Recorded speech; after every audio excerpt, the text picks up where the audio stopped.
ಭಾರತೀಯ ವಿದ್ಯಾಭವನ ಮಹಾತ್ಮ ಗಾಂಧೀಜಿಯವರ ಪ್ರೋತ್ಸಾಹದಿಂದ KM ಮುನ್ಷಿಯವರಿಂದ ಸ್ಥಾಪಿಸಲ್ಪಟ್ಟ 83 ವರ್ಷಗಳ ಭವ್ಯ ಇತಿಹಾಸವಿರುವ ಶೈಕ್ಷಣಿಕ ಸಾಂಸ್ಕೃತಿಕ ಸಂಸ್ಥೆ. ಕಲೆ, ಸಾಹಿತ್ಯ ಮತ್ತು ಸಾಮಾಜಿಕ ಹಾಗೂ ಶೈಕ್ಷಣಿಕ ಚಟುವಟಿಕೆಗಳಲ್ಲಿ ಕ್ರಿಯಾಶೀಲವಾಗಿರುವ ಈ ಸಂಸ್ಥೆ ಭಾರತದಲ್ಲಿ 120 ಶಾಖೆಗಳನ್ನು, ವಿದೇಶಗಳಲ್ಲಿ 10 ಶಾಖೆಗಳನ್ನು ಹೊಂದಿದೆ. ಪತ್ರಿಕೆ, ಪುಸ್ತಕ ಪ್ರಕಟಣೆಯ ಜೊತೆಗೆ ಸಮಾಜದ ಹಲವು ಸಾಧಕರನ್ನು ಗುರುತಿಸಿ ಗೌರವಿಸುವ ಕೆಲಸವನ್ನು ಭವನ ಮಾಡುತ್ತಿದೆ. 11/7/1979 ಅಸ್ತಿತ್ವಕ್ಕೆ ಬಂದ ವೀಕ್ರು ಗೋಕಾಕ್ ಟ್ರಸ್ಟ್ ವೀಕ್ರು ಗೋಕಾಕರ ಕೃತಿಗಳನ್ನು ಪ್ರಕಟಿಸುವುದರ ಜೊತೆಗೆ ಅವರಿಗೆ ಆಸಕ್ತಿ ಇದ್ದ ವಿಷಯಗಳಾದ ಶಿಕ್ಷಣ, ಭಾಷೆ, ಸಾಹಿತ್ಯ ತತ್ವ ಮುಂತಾದ ವಿಷಯಗಳಲ್ಲಿ ಟ್ರಸ್ಟ್ ಕೆಲಸ ಮಾಡಲು ಬದ್ಧವಾಗಿದೆ. ಗೋಕಾಕರು ಕೇವಲ ಸಾಹಿತಿ ಮಾತ್ರವಾಗಿರದೆ ಆದರ್ಶ ಶಿಕ್ಷಕರಾಗಿದ್ದರು ಎಂಬುದನ್ನು ಗಮನದಲ್ಲಿಟ್ಟುಕೊಂಡು ಪ್ರತಿ ವರ್ಷ 10,000 ರೂಪಾಯಿಗಳ ಪ್ರಶಸ್ತಿಯನ್ನು ನೀಡುತ್ತಾ ಬಂದಿದೆ. Sarvashri G. Venkatasubbaiah, LS Seshagirirao, Rohidekar, RS Malagi, Guruling Kapse, Nisar Ahmed, GS Amur, Channaveera Kanavi, Nagesh Hegde, Sha Shettar, M. Basavanna ಅವರಿಗೆ ಪ್ರಶಸ್ತಿಯನ್ನು ನೀಡಲಾಗಿದೆ. ಈ ವರ್ಷ ಈ ಪ್ರಶಸ್ತಿಗೆ ಭಾಜನರಾಗಿರುವವರು ಹಿರಿಯ ವಿದ್ವಾಂಸರಾದಂಥ ಲಕ್ಷ್ಮೀಶ್ ತೋಳ್ಪಾಡಿಯವರು. ಈ ಕಾರ್ಯಕ್ರಮವನ್ನು ಗೀತೆಯೊಂದಿಗೆ ಆರಂಭಿಸುತ್ತಿದ್ದೇವೆ. ಭವನದ ಕಲಾಭಾರತಿಯ ವಿದ್ಯಾರ್ಥಿನಿ ಕುಮಾರಿ ಚೈತನ್ಯ ಅವರಿಂದ ಗುರು HB ಗಾಯತ್ರಿ. ಶ್ರೀ ಸುರ ಸರಸ್ವತಿ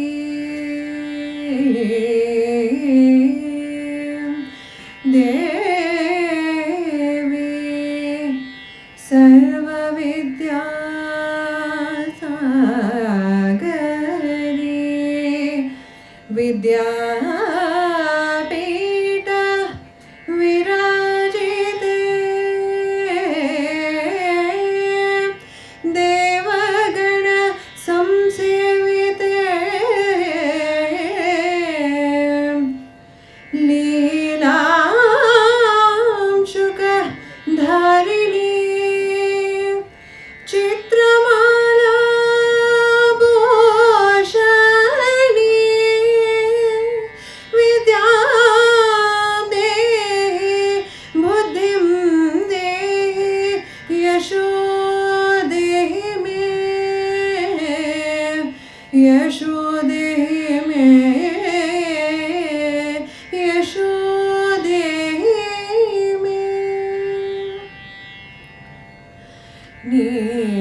गति सरस्वती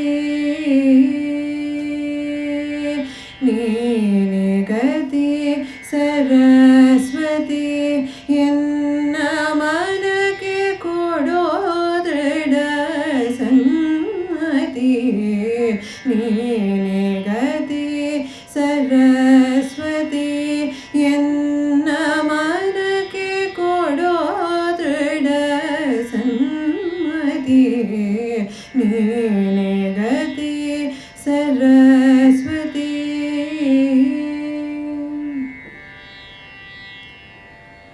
ಶೃಂಗೇರಿ ಪುರದಿ ನೆಲೆಸಿರುವ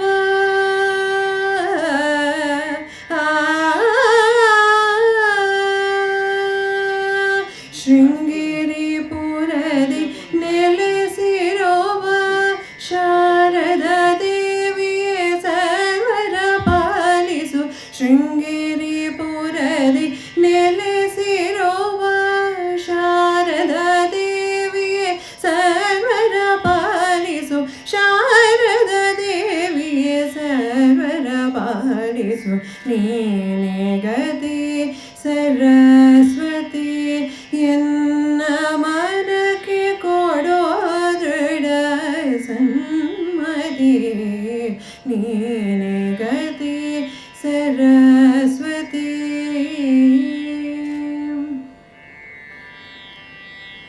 ಮಂದಹಾಸ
ಈ 12 ವರ್ಷಗಳ ಹಿಂದೆ ಇದೇ ಭಾರತೀಯ ವಿದ್ಯಾಭವನದಲ್ಲಿ ನಾವು ವಿ ಕೆ ಗೋಕಾಕ್ ಅವರ ಶತಮಾನೋತ್ಸವ ಸಮಾರಂಭವನ್ನು ಹಮ್ಮಿಕೊಂಡಿದ್ವಿ. ಆ ಸಂದರ್ಭದಲ್ಲಿ ಒಂದು ಸಂಕಲ್ಪ ಅನಿಲ್ ಗೋಕಾಕ್ ಮಾಡಿದ್ರು. ತಂದೆಯವರ ಹೆಸರಿನಲ್ಲಿ ಪ್ರತಿ ವರ್ಷ ಒಂದು ಜ್ಞಾಪಕಾರ್ಥವಾಗಿ ಒಂದು ಪ್ರಶಸ್ತಿಯನ್ನು ಕೊಡುವಂತಹ ಒಂದು ಉದ್ದೇಶವನ್ನು ವಿದ್ಯಾಭವನ ಜೊತೆ ಪ್ರಸ್ತಾಪಿಸಿದ್ರು. ಅದನ್ನು ಬಹಳ ಸಂತೋಷದಿಂದ ನಾವು ಅದಕ್ಕೆ ಹಿಂದೆ ನಿಂತು ಅದಕ್ಕೆ ಬೆಂಬಲವನ್ನು ಕೊಡುವಂತಹ ಎಲ್ಲ ಅಭಿಪ್ರಾಯವನ್ನು ಕೊಟ್ವಿ. ಹಾಗಾಗಿ ಆವತ್ತಿಂದ ಇವತ್ತವರೆಗೆ ಅನೇಕ ಜನ, ನೀವು ಬಹುಶಃ ಆ ಲಿಸ್ಟನ್ನು ನೋಡಿದ್ರೆ ಗೊತ್ತಾಗುತ್ತೆ. ಪ್ರೊಫೆಸರ್ ಜಿ ವೆಂಕಟಸುಬ್ಬಯ್ಯನವರಿಂದ ಶುರುವಾಗಿ ಎಲ್ ಎಸ್ ಶೇಷಗಿರಾಯರು, ಪ್ರೊಫೆಸರ್ ಎಸ್ ಆರ್ ವೈಡೇಕರು, ಆಮೇಲೆ ನಿಸಾರ್ ಅಹಮದ್ದು, ಅನೇಕ ಜನ, ನಾಗೇಶ್ ಹೆಗಡೆ ಅವರು ಕೂಡ ಇಲ್ಲಿದ್ದಾರೆ, ಅವ್ರಿಗೆ ಕೂಡ ಸಂದಿದೆ. ಇವರೆಲ್ಲ ಇವತ್ತು ಕೂಡ ಇಲ್ಲಿರೋದ್ರಿಂದ ಅವ್ರಿಗೆಲ್ಲ ಅವೆಲ್ಲ ಒಂದು ದೊಡ್ಡ ಚಪ್ಪಾಳೆ ಕೊಟ್ಟು ಅವ್ರನ್ನ ಸ್ವಾಗತಿಸೋಣ. ಮುಖ್ಯವಾಗಿ ಈ ವರ್ಷ ಲಕ್ಷ್ಮೀ ತೋಳ್ಪಾಡಿ ಅವ್ರಿಗೆ ಆ್ಯಕ್ಚುಲಿ ಇದು ಕಳೆದ ವರ್ಷವೇ ಮಾಡಬೇಕು ಅಂತಿದ್ವಿ. ಕೋವಿಡ್ ಸಮಸ್ಯೆಯಿಂದಾಗಿ ಈ ವರ್ಷದವರೆಗೂ ಅದು ನಡ್ಕೊಂಡು ಬಂತು. ಈ ಕಾರ್ಯಕ್ರಮ ಬೇರೆ ರೀತಿಯಾಗಿ ಆಗಬೇಕಾಗಿತ್ತು. ತುಂಬಿದ ಒಂದು ಸಭಾಗೃಹದಲ್ಲಿ ತೋಳ್ಪಾಡಿಯವರಿಗೆ ನಾವು ಗೌರವವನ್ನು ಮಾಡಬೇಕು ಅಂತ ಒಂದು ಅಪೇಕ್ಷೆ ಇದ್ದರೂ ಸಹ ಈ ಒಂದು ಕಾಲಘಟ್ಟದಲ್ಲಿ ಕೋವಿಡ್ ಪರಿಸ್ಥಿತಿಯಲ್ಲಿ ಅದು ಸಾಧ್ಯ ಆಗದೇ ಇರೋದಕ್ಕೆ ನಮ್ಮ ಮನಸ್ಸಿಗೆ ತುಂಬ ಬೇಜಾರಾಗಿದ್ದರೂ ಕೂಡ ಅದೊಂದು ನೇರ ಪ್ರಸಾರ ಮಾಡುವುದರ ಮೂಲಕ, ಅಂದರೆ ಇವತ್ತದ್ದು ನಡೀತಾ ಇದೆ. ಜೊತೆಗೆ ಅದಲ್ಲದೆ 2 ವಿಶೇಷವಾದ ಒಂದು ಯೂಟ್ಯೂಬ್ ಟೆಲಿಕಾಸ್ಟನ್ನು ಮಾಡ್ತಿದ್ವಿ. ಅದರೊಳಗೆ ನಮ್ಮ ಅನಿಲ್ ಗೋಕಾಕ್ ಅವರು, ನಮ್ಮ ವಿ ಕೆ ಗೋಕಾಕ್ ಅವರ ಎಲ್ಲ ಚಿತ್ರಗಳನ್ನ, ಛಾಯಾಚಿತ್ರಗಳನ್ನ ಭಾಳ ಸಂಗ್ರಹ ಮಾಡಿದ್ದಾರೆ, ಭಾಳ ದೊಡ್ಡದಾಗಿ.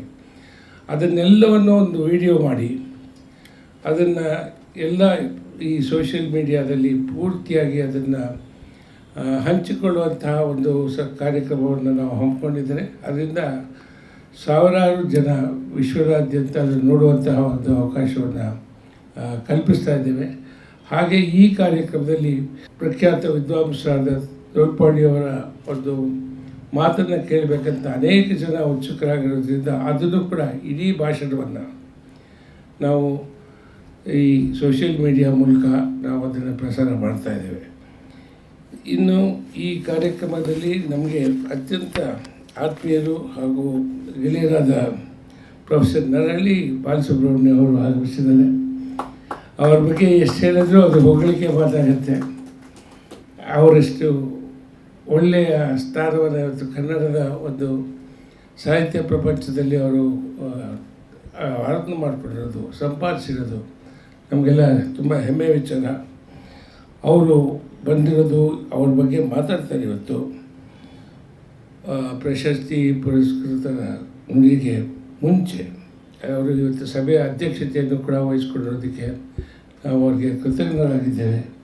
ವಿದ್ಯಾಭವನ ಪರವಾಗಿ ಹಾಗೂ ವಿನಾಯಕ ಗೋಕಾಕ್ ಟ್ರಸ್ಟ್ ವತಿಯಿಂದ ಕೂಡ ಅವ್ರಿಗೆ ಸ್ವಾಗತವನ್ನು ಕೋರ್ತಾ ಇದ್ದೇವೆ.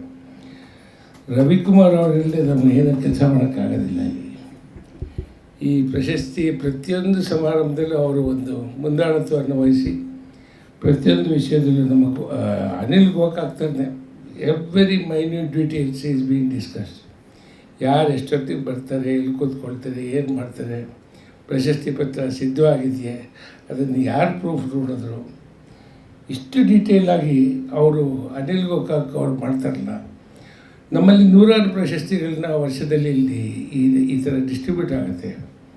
ಆದರೆ ಇವ್ರದ್ದು ಒಂದು ವಿಶೇಷ, ಅನಿಲ್ ಗೋಕಾಕ್ ಇರೋದ್ರಿಂದ ನಮ್ಮ ಕಾರ್ಯಕ್ರಮ ಅಚ್ಚುಕಟ್ಟಾಗಿ ನಡೆಯುತ್ತೆ ಅನ್ನೋದು ನಮ್ಮ ಭರವಸೆ. ಹಾಗಾಗಿ ದಯಮಾಡಿ ವೇದಿಕೆಗೆ ಬರಬೇಕು.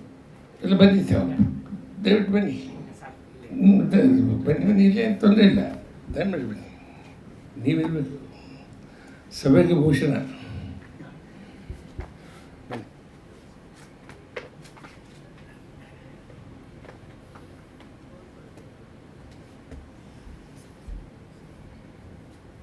ವಿದ್ಯಾಭೂಷಣರಿಗೆ ಸ್ವಾಗತ ನಿಮ್ಮೆಲ್ಲರ ಪರವಾಗಿ ದಯಮಾಡಿ ವಿನಂತಿಯಿಂದ. ಇದೆಲ್ಲ ಇವತ್ತೊಂದು ಬೋನಸ್ ಥರ ನಮಗೆ. ನಾಗೇಶ್ ಹೆಗಡೆ ಬಂದಿರೋದು, ಇವರು ಬಂದಿರೋದು ಇಲ್ಲ. ಬಸವಣ್ಣವ್ರು ದಯವಿಟ್ಟು ಎದ್ದು ನಿಂತ್ಕೋಬೇಕು, ಗೊತ್ತಾಗಬೇಕು ನೀವು ಯಾರು ಬಂದಿದ್ರಿ ಅಂತ. ಬಸವಣ್ಣವ್ರು ಭಾಳ ಹಿರಿಯ ಸಾಹಿತಿಗಳು, ಅದು ಭಾಳಷ್ಟು ಓದ್ಕೊಂಡಿದ್ದಾರೆ.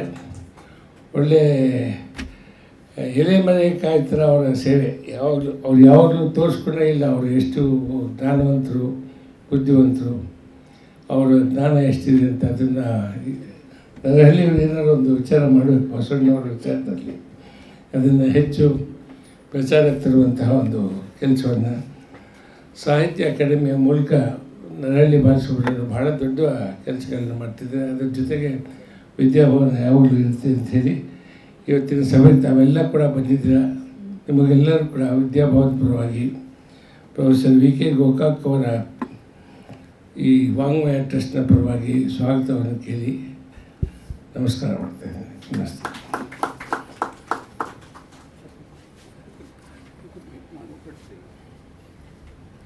ಎಲ್ಲರನ್ನು ಸ್ವಾಗತಿಸಿದ ಶ್ರೀ ಸುರೇಶ್ ಅವರಿಗೂ ಕೂಡ ನಿಮ್ಮೆಲ್ಲರ ಪರವಾಗಿ, ಎರಡೂ ಸಂಸ್ಥೆಗಳ ಪರವಾಗಿ ಹೃತ್ಪೂರ್ವಕವಾದಂಥ ಸ್ವಾಗತವನ್ನು ಬಯಸ್ತಾ ಇದ್ದೇನೆ. ನೇರವಾಗಿ ನಾವೀಗ ಪ್ರಶಸ್ತಿ ಪ್ರದಾನ ಸಮಾರಂಭಕ್ಕೆ ಹೋಗೋಣಂತೆ. ಈ ಕಾರ್ಯಕ್ರಮಕ್ಕೆ ಆಗಮಿಸಿರುವ 2019ರ ಪ್ರಶಸ್ತಿ ಪುರಸ್ಕೃತರಾದಂಥ ಎಂ ಬಸವಣ್ಣ ಅವರಿಗೆ ಮತ್ತು 2017ನೇ ಸಾಲಿನ ಪ್ರಶಸ್ತಿ ಪುರಸ್ಕೃತರಾದಂಥ ನಾಗೇಶ್ ಹೆಗಡೆ ಅವರಿಗೆ ನಮ್ಮ ನರಹಳ್ಳಿ ಬಾಲಸುಬ್ರಹ್ಮಣ್ಯಂ ಅವರು ಒಂದು ಪುಸ್ತಕ ಕಾಣಿಕೆ ನೀಡುವುದರ ಮೂಲಕ ಅವರನ್ನು ಸ್ವಾಗತಿಸಬೇಕು ಅಂತ ಕೋರ್ಕೊಳ್ತಾ ಇದ್ದೀನಿ.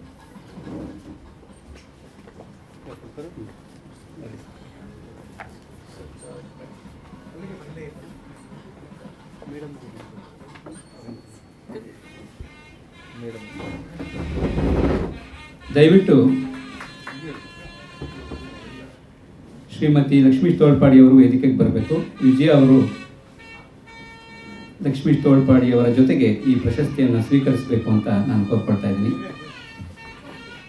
ಎಲ್ಲ ಗಣ್ಯರು ಈ ಪ್ರಶಸ್ತಿ ಪ್ರದಾನವನ್ನು ನೆರವೇರಿಸಿಕೊಳ್ಬೇಕು ಅಂತ ಕೋರ್ಕೊಳ್ತಾ ಇದ್ದೀನಿ.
ದಕ್ಷಿಣ ಕನ್ನಡ ಜಿಲ್ಲೆಯ ಪುತ್ತೂರಿನಿಂದ 12 ಕಿಲೋಮೀಟರ್ ದೂರದಲ್ಲಿರುವ ಶಾಂತಿಗೋಡು ಗ್ರಾಮದ ಸಂತ ಮೌನ ಮತ್ತು ಕುಮಾರಧಾರೆಯ ಸರಿತೆಯ ಶಾಂತಸ್ವನ ಎರಡನ್ನೂ ತನ್ನೊಳಗೆ ಧರಿಸಿದಂತಿದ್ದಾರೆ ಲಕ್ಷ್ಮೀಶ್ ತೋಳ್ಪಾಡಿ. ಅವರು ಜನಿಸಿದ್ದು ಭಾರತಕ್ಕೆ ಸ್ವಾತಂತ್ರ್ಯ ಬಂದ ವರ್ಷ. ತೋಳ್ಪಡಿತಾಯ ಅವರ ವೈದಿಕ ಮನೆತನ, ಉತ್ತು ಬಿತ್ತು ಗೇಯುವ ಕಾಯಕ, ಆಡುವ ಭಾಷೆ ತುಳು, ದೇವಭಾಷೆ ಸಂಸ್ಕೃತ, ಒಂದು ಒಲವಿಗೆ ಮತ್ತೊಂದು ಅರಿವಿಗೆ. ಬರೆಯಲು ಕನ್ನಡ ಹೇಗೂ ಇದ್ದೇ ಇತ್ತು, ಹೊಸ ಯೋಚನೆ ಕೊಡಲು ಇಂಗ್ಲಿಷ್. ಆಧುನಿಕ ಮನಸ್ಸಿನಲ್ಲಿ ವೇದೋಪನಿಷತ್ತುಗಳನ್ನು ಮೂಲದಲ್ಲಿಯೇ ಓದುತ್ತಲೇ ವೈದಿಕ ಮತ್ತು ವೈಚಾರಿಕ ನಿರ್ವಗಳನ್ನು ಪರಸ್ಪರ ಮುಖಾಮುಖಿಯಾಗಿಸಿದರು. ತಾರುಣ್ಯದಲ್ಲೊಮ್ಮೆ ಕೊಂಚ ಕಾಲ ಬೆಂಗಳೂರಿನಲ್ಲಿದ್ದರು. ಆಗ ವೈಯಂಕೆಯವರ ವಾತ್ಸಲ್ಯ ವೃಕ್ಷದ ನೆರಳು ತಂಗುದಾಣ. ಜೊತೆಗೆ ಗೋಪಾಲಕೃಷ್ಣ ಅಡಿಗರ ಸನಿಹದಲ್ಲಿ ನವ್ಯ ದೀಕ್ಷೆ, ಲಂಕೇಶರ ಪತ್ರಿಕಾ ಕಚೇರಿಗೆ ಭೇಟಿ, ಕೀರಂ ನಾಗರಾಜರ ಕೂಡೆ ಹರಟೆ. ಅಷ್ಟರಲ್ಲಾಗಲೇ ಭಕ್ತಿ ವಿಭಕ್ತಿಗಳ ನಡುವಿನ ಆಧ್ಯಾತ್ಮಿಕ ವ್ಯಾಕರಣವನ್ನು ಹುಡುಕಿ ಹೊರಡಬೇಕೆನಿಸಿತ್ತು. ತೋಳ್ಪಾಡಿಯವರಿಗೆ ಶಿವಮೊಗ್ಗದಲ್ಲಿ ಸತ್ಯಕಾಮ ಸಿಕ್ಕಿದರು. ಅವರು ತೋಳ್ಪಾಡಿಗೆ, ಇವರು ಕಲ್ಲಳ್ಳಿಗೆ ಹೋಗಿ ಬಂದದ್ದಿದೆ. ಪುತ್ತೂರಿನಿಂದ ಅಜ್ಜನ ಸಾಧನೆಯ ಗವಿಯೊಳಗೆ ಕಂಡ ಬೆಳಕು ಕೆಲಕಾಲ ಕೈ ಹಿಡಿದು ನಡೆಸಿತು. ಕೆಲವೊಮ್ಮೆ ಬುದ್ಧ, ಗಾಂಧೀಜಿಯವರ ಮಧ್ಯಮ ಮಾರ್ಗದ ಬೆರಗು. ಈ ಮಧ್ಯೆ ಸಿಕ್ಕಿದವರು ಸೂಫಿ ಬ್ಯಾರಿ. ಕೃಷಿಯನ್ನು ಋಷಿಯ ಆಸ್ಥೆಯಲ್ಲಿಯೇ ಬದುಕಿದ ಪುಣ್ಯಾತ್ಮ. ಒಂದು ಗಿಡ ತನಗೆ ಬೇಕಾದನ್ನು ಮಣ್ಣಿನಿಂದ ಪಡೆದುಕೊಂಡು ಅದು ಏನು ಕೊಡಬೇಕೆಂದಿದರೂ ಅದನ್ನು ಕೊಟ್ಟೇ ಕೊಡುತ್ತದೆ ಎಂಬ ಸೂಫಿ ಬ್ಯಾರಿಯವರ ಮಾತುಗಳು ಲಕ್ಷ್ಮೀಶ್ ತೋಳ್ಪಡಿಯವರಿಗೆ ಇವತ್ತಿಗೂ ಕೇಳಿಸುತ್ತಿವೆ. ಕುಮಾರಧಾರೆಯ ಅಣೆಕಟ್ಟು ಕಟ್ಟುವುದು ಸ್ಥಳೀಯ ರೈತರಿಗೆ ಹಾನಿಕಾರಕವೆನ್ನಿಸಿದಾಗ ಕಿಸಾನ್ ಸಂಘದ ಮೂಲಕ ಪ್ರತಿಭಟಿಸಿ ಯೋಜನೆಯನ್ನು ಹಿಮ್ಮೆಟ್ಟಿಸಲು ಕಾರಣರಾದವರು. ಜೊತೆಗೆ ರೈತಪರ ಸ್ವದೇಶಿ ಚಳುವಳಿಗಳ ಕೂಡಾಟ ಗ್ರಾಮ ಸ್ವರಾಜ್ಯದ ನಿರಂತರ ಕನಸು. ಆಧ್ಯಾತ್ಮಿಕ ನಿಗೂಢತೆಯನ್ನು ಜೀವನ ಪ್ರೀತಿಯ ಸರಳತೆಯನ್ನಾಗಿಸಿ ಕಾಣುವ ತುಡಿತದಲ್ಲಿಯೇ ಅವರ ಮಾತು, ಮೌನ, ಓದು, ಬರಹಗಳು ಸಾಗಿವೆ. ಇದೇ ಕಾರಣಕ್ಕಾಗಿ ವೇದ, ಉಪನಿಷತ್, ಪೌರಾಣಿಕ ಮಹಾಕಾವ್ಯಗಳ ಪದಗಳ ನಡುವಿನ ಮೌನವನ್ನು ಅವರಿಗೆ ಓದುವುದಕ್ಕೆ ಸಾಧ್ಯವಾಗಿದೆ.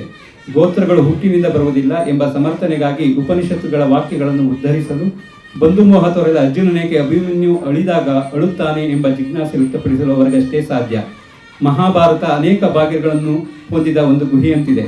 ಯಾವ ಬಾಗಿಲಿನಿಂದಲೂ ಬೇಕಾದರೂ ಪ್ರವೇಶಿಸಬಹುದು, ಹೊರಬರಬಹುದು. ಇಂಥ ನಿಗೂಢ ಗುಹೆಯನ್ನು ತೋಳ್ಪಾಡಿಯವರು ಒಂದು ಬಾಗಿಲಿನಿಂದ ಪ್ರವೇಶಿಸುತ್ತಾರೆ. ಅದು ಮಹಾಭಾರತ ಅನುಸಂಧಾನ ಭಾರತ ಯಾತ್ರೆ ಎಂಬ ಕೃತಿಯಲ್ಲಿ. ಮಹಾಭಾರತದಲ್ಲಿ ಸಂಭವಿಸಿದ ಘಟನೆಗಳನ್ನು ಮನೋಜ್ಞವಾಗಿ ಹಾಗೂ ಸಾಂಕೇತಿಕವಾಗಿ ವಿಶ್ಲೇಷಿಸುತ್ತಾರೆ. ಅವರ ಮೊದಲ ಪ್ರಕಟಿತ ಕೃತಿಯಾದ ಮಹಾಯುದ್ಧಕ್ಕೆ ಮುನ್ನ ಎಂಬ ಭಗವದ್ಗೀತೆ ಬಗೆಗೆ ಬರೆದ ಕೃತಿಯು ಪತ್ರಿಕಾ ವಿಮರ್ಶೆಯಲ್ಲಿ ಆಧುನಿಕತೆಗೆ ಹೃದಯಸ್ಪರ್ಶಿ ಎಂಬ ಮೆಚ್ಚುಗೆ ವ್ಯಕ್ತವಾಗಿತ್ತು. ಬೆಟ್ಟ ಮಹಮ್ಮದನ ಬೆಳೆಗೆ ಬಾರದಿದ್ದರೆ ಎಂಬ ಕೃತಿಯು ಗ್ರಾಮೀಣ ಪ್ರದೇಶದಲ್ಲಿಯೂ ಕೂಡ ಸಮುದಾಯಗಳ ನಡುವೆ ಸಾಮರಸ್ಯ ಸಾಧಿಸಲು ಸಾಧ್ಯ ಎಂಬ ಉನ್ನತ ಸಂದೇಶವನ್ನು ಬೀರುತ್ತದೆ. ಅವರ ಕೃತಿಗಳು ಮಾನವೀಯ ಮೌಲ್ಯಗಳನ್ನು ಬಲವಾಗಿ ಪ್ರತಿಬಿಂಬಿಸುತ್ತವೆ. ಪುರಾಣವನ್ನು ಬಗೆಯುತ್ತಾ ಪೌರಾಣಿಕ ಬಿಂಬಗಳನ್ನು ಸಮಕಾಲೀನ ಕನ್ನಡಿಯ ಮುಂದೆ ತಂದು ನಿಲ್ಲಿಸುತ್ತಾ ತೋಳ್ಪಾಡಿಯವರು ಮಾತಿನ ಹಾರವನ್ನು ಪೋಣಿಸುತ್ತಾರೆ. ಆಶಯ, ಜ್ಞಾನ ಮತ್ತು ಸಮಕಾಲೀನ ಅರಿವುಗಳ ಸಮಪಾಕದಲ್ಲಿ ಅವರ ವಚನಗಳು ಸಮನ್ವಯ ಪ್ರತಿಪಾದನೆಯ ಪ್ರವಚನಗಳಾಗುತ್ತವೆ. ಅವರದು ಕವಿ ಹೃದಯ. ಮಾತಿನಲ್ಲಿಯೂ ಮೌನದಲ್ಲಿಯೂ ಕಥನಕ್ಕಿಂತ ಕಾವ್ಯವೇ ಹೆಚ್ಚು. ಸಂಪಿಗೆ ಭಾಗವತ, ಭವತಲ್ಲಣ, ಆನಂದಲಹರಿ ಇತ್ಯಾದಿಗಳು ಅವರ ಪ್ರಕಟಿತ ಕೃತಿಗಳು. ಬಹುಮುಖ ಪ್ರತಿಭೆಯ ಶ್ರೀ ಲಕ್ಷ್ಮೀಶ್ ತೋಳ್ಪಾಡಿಯವರಿಗೆ 2020ನೇ ಸಾಲಿನ ವಿಕ್ರು ಗೋಕಾಕ್ ಪ್ರಶಸ್ತಿಯನ್ನು ನೀಡಿ ವಿನಾಯಕ ವಾಂಗ್ಮಯ ಟ್ರಸ್ಟ್ ಹಾಗೂ ಭಾರತೀಯ ವಿದ್ಯಾಭವನ ಜಂಟಿಯಾಗಿ ಅರ್ಪಿಸಲು ಹರ್ಷಿಸುತ್ತಾರೆ. ಬೆಂಗಳೂರಿನ ನಿರ್ದೇಶಕರಾದ ಶ್ರೀ ಎಚ್.ಎನ್. ಸುರೇಶರವರೇ, ಶ್ರೀ ವಿದ್ಯಾಭೂಷಣ್ ಮತ್ತು ಗೋಕಾಕ್ ಟ್ರಸ್ಟಿನ ವಿಶ್ವಸ್ತರಾದ ಶ್ರೀ ರವಿಕುಮಾರರವರೇ, ಮಹನೀಯರೇ ಮತ್ತು ಮಹಿಳೆಯರೇ, ಈಗಾಗಲೇ ಪ್ರಶಸ್ತಿ ಪತ್ರಿಕೆಯನ್ನು ಓದುವಾಗ ಕೆಲವು ಮಾತುಗಳನ್ನು ಹೇಳಲಾಗಿದೆ. ಅದರ ಉಲ್ಲೇಖ ನಾನು ಮಾಡುವುದಿಲ್ಲ. ಈ ಸಮಾರಂಭದ ವೈಶಿಷ್ಟ್ಯವೆಂದರೆ ಇಬ್ಬರು ಗೋಕಾಕ್ ಪ್ರಶಸ್ತಿ ಪುರಸ್ಕೃತರು ಉಪಸ್ಥಿತರಿದ್ದಾರೆ. ಶ್ರೀ ನಾಗೇಶ್ ಹೆಗಡೆ ಮತ್ತು ಪ್ರೊಫೆಸರ್ ಬಸವಣ್ಣವರು. ಇವರಿಬ್ಬರು ನಮ್ಮೆಲ್ಲರ ಸಂತೋಷವನ್ನು ದ್ವಿಗುಣಿತಗೊಳಿಸಿದ್ದಾರೆ. ಅವರಿಗೆ ನನ್ನ ಹೃತ್ಪೂರ್ವಕ ಸ್ವಾಗತ. ನಾನು ಮೊಟ್ಟ ಮೊದಲು ಶ್ರೀ ಲಕ್ಷ್ಮೀಶ್ ತೋಳ್ಪಾಡಿ ಅವರಿಗೆ ನನ್ನ ಹಾರ್ದಿಕ ಅಭಿನಂದನೆಯನ್ನು ಸಲ್ಲಿಸುತ್ತೇನೆ. ಅವರನ್ನು ಹಾರ್ದಿಕವಾಗಿ ಸ್ವಾಗತಿಸುತ್ತೇನೆ. ಅವರು ದಕ್ಷಿಣ ಕನ್ನಡ ಜಿಲ್ಲೆಯ ಪುತ್ತೂರಿನ ಹತ್ತಿರವಿದ್ದ ಶಾಂತಿಗೋಡು ಗ್ರಾಮದಲ್ಲಿ 12/11/1947 ಜನಿಸಿದರು. ಪುತ್ತೂರು, ಮಂಗಳೂರು ಹಾಗೂ ಉಡುಪಿಯಲ್ಲಿ ಅಧ್ಯಯನ ಮಾಡಿದವರು ಭಾರತೀಯ ಸಾಹಿತ್ಯ, ಸಂಸ್ಕೃತಿ, ಧರ್ಮ ಮತ್ತು ಆಧ್ಯಾತ್ಮಿಕತೆಯನ್ನು ಆಳವಾಗಿ ಅಭ್ಯಸಿಸಿದ್ದಾರೆ. ಪಾಶ್ಚಿಮಾತ್ಯ ಸಂಸ್ಕೃತಿ ಮತ್ತು ವಿಜ್ಞಾನವನ್ನು ಗ್ರಹಿಸಿದ್ದಾರೆ. ಒಂದು ಹೊಸ ಸಮನ್ವಯವನ್ನು ಸಾಧಿಸಿದ್ದಾರೆ. ಅವರು ನಮ್ಮ ಸಂಸ್ಕೃತಿಯ ಮಹಿಮೆಯನ್ನು ಜನಸಾಮಾನ್ಯರಿಗೂ ತಿಳಿಯುವಂತೆ ಪ್ರವಚನಗಳ ದ್ವಾರ ತಲುಪಿಸಿ ಒಬ್ಬ ಸಮಾಜ ಸುಧಾರಕನ ಪಾತ್ರವನ್ನು ವಹಿಸಿದ್ದಾರೆ. ಅವರು ಸೃಜನಶೀಲ ಲೇಖಕರೂ ಹೌದು. ನನ್ನ ತಿಳುವಳಿಕೆಯ ಪ್ರಕಾರ ಅವರ 2 ಕೃತಿಗಳಿಗೆ, ಬೆಟ್ಟ ಮಹಮ್ಮದನ ಬಳಿಗೆ ಬರೆದಿದ್ದರೆ ಮತ್ತು ಮಹಾಭಾರತ ಅನುಸಂಧಾನ ಭಾರತ ಯಾತ್ರೆ, ಈ 2 ಕೃತಿಗಳಿಗೆ ಕರ್ನಾಟಕ ಸಾಹಿತ್ಯ ಅಕಾಡೆಮಿಯ ಪ್ರಶಸ್ತಿ ಸಿಕ್ಕಿದೆ. ಅದಲ್ಲದೆ ಸ್ವತಃ ಕೃಷಿಕರಾದವರು ರೈತರ ಪರವಾಗಿ ಹೋರಾಡುವ ಒಬ್ಬ ಪ್ರತಿಭಟನಾಕಾರರೂ ಹೌದು. ಅವರು ನಿಸರ್ಗ ಮತ್ತು ಮಾನವನ ನಡುವೆ ಸಾಮರಸ್ಯ, ಸಮತೋಲನ ಮತ್ತು ಸೌಹಾರ್ದವಿರಬೇಕೆಂಬುದನ್ನು ಒತ್ತಾಯಿಸುವ ಒಬ್ಬ ಪರಿಸರವಾದಿಯೂ ಹೌದು. ನನಗೆ ಲಭ್ಯವಿದ್ದ ಸಮಯದ ಮಿತಿಯನ್ನು ಗಮನದಲ್ಲಿಟ್ಟುಕೊಂಡು ನಾನು ಅವರ ಕೆಲ ಪ್ರಮುಖ ಕೃತಿಗಳ ಬಗೆಗೆ ಮಾತ್ರ ಮಾತನಾಡುತ್ತೇನೆ. ಬೆಟ್ಟ ಮೊಹಮ್ಮದನ ಬಳಿಗೆ ಬಾರದಿದ್ದರೆ ಎಂಬ ಕೃತಿಯಲ್ಲಿ ರಾಮಚಂದ್ರ ಭಟ್ ಮತ್ತು ಅವರನ್ನು ತಮ್ಮ ಗುರುಗಳೆಂದು ಸ್ವೀಕರಿಸಿದ ಇಸ್ಮಾಯಿಲ್ ಎಂಬ ಒಬ್ಬ ಮುಸ್ಲಿಂ ಸದ್ಗೃಹಸ್ಥನ ನಡುವಿದ್ದ ನಿರ್ಮಲ ಮೈತ್ರಿಯ ನಿರೂಪಣೆ ಇದೆ. ಎರಡೂ ಸಮಾಜಗಳಿಗೆ ಒಪ್ಪದಂಥ ಹೆಸರಿನಿಂದ, ಅಂದರೆ ರಬ್ಬಿ ನಿತ್ಯಾನಂದಂ ಎಂದು ತಮಗೆ ಕರೆದರೆ ಸಾಕು ಎಂದು ಅಂದು ರಾಮಚಂದ್ರ ಭಟ್ ಹೇಳುತ್ತಿದ್ದರು. ಇವರಿಬ್ಬರ ನಡುವೆ ನಡೆದ ಸಂವಾದಗಳನ್ನು ಸೂಕ್ಷ್ಮವಾಗಿ ವಿವರಿಸಿದ ಕಾರಣ ಅವುಗಳಲ್ಲಿ ಅಡಗಿದ ಅರ್ಥಗರ್ಭಿತತೆ ನಮಗೆ ತೀಕ್ಷ್ಣವಾಗಿ ತಲುಪುತ್ತದೆ. ಇವರಿಬ್ಬರು ಹಿಂದೂ ಮತ್ತು ಮುಸ್ಲಿಮರ ಟೀಕೆಗೆ ಗುರಿಯಾಗಿದ್ದರೂ ಅವರ ಮೈತ್ರಿ ಅಬಾಧಿತವಾಗಿಯೇ ಉಳಿಯಿತು.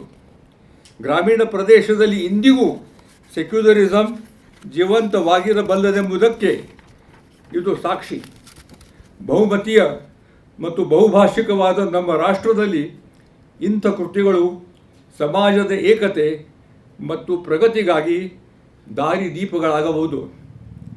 ಮಹಾಭಾರತ ಅನುಸಂಧಾನ ಭಾರತ ಯಾತ್ರೆ ಎಂಬ ಕೃತಿಯಲ್ಲಿ ಅವರು ಮಹಾಭಾರತ, ಇತಿಹಾಸ ಮತ್ತು ಪುರಾಣವನ್ನು ಸಾಂಕೇತಿಕವಾಗಿ ಮತ್ತು ಮನೋವೈಜ್ಞಾನಿಕವಾಗಿ ಅರ್ಥೈಸಿ ಅದರಲ್ಲಿರುವ ಪಾತ್ರಗಳ ವಿಭಿನ್ನತೆ, ವೈವಿಧ್ಯ ಮತ್ತು ವೈಶಿಷ್ಟ್ಯವನ್ನು ಪರಿಣಾಮಕಾರಿಯಾಗಿ ಅರಳಿಸಿದ್ದಾರೆ. ಇತಿಹಾಸದ ಗತಿಗೆ ದುರ್ಗತಿಗೆ ಕೊರಗುವ, ಒಂದು ಸಂಸ್ಕೃತಿಯ ಭಾರವನ್ನು ಹೊರುವ ಮತ್ತು ಒಂದು ಹೊಸ ಸಂಸ್ಕೃತಿಯ ಆಗಮನದ ಸಾಧ್ಯತೆಯನ್ನು ತೋರಿಸುವ ಪಾತ್ರ ಯುಧಿಷ್ಠಿರನದು. ಇದಕ್ಕೆ ವ್ಯತ್ಯಾಸವಾಗಿ ಯುಗಧರ್ಮವನ್ನು ಅರಿತ, ಇತಿಹಾಸದ ನಡುವೆ ಇದ್ದು ಅದರ ಹೊರಗೆ ಕಾಲಿಟ್ಟಿರುವ ಹಾಗೂ ಈ ಲೋಕವನ್ನು ಲಯದ ಕಡೆ ಒಯ್ಯಲೇಬೇಕಾದ ಕಾಲ ಪ್ರವಾಹವೇ ತಾನು ಎನ್ನುವ ಪಾತ್ರ ಕೃಷ್ಣನದು. ಇವರಿಬ್ಬರ ನಡುವಿನ ವ್ಯತ್ಯಾಸ ಅವರು ಅರ್ಥಪೂರ್ಣವಾಗಿ ಸ್ಪಷ್ಟಪಡಿಸಿದ್ದಾರೆ.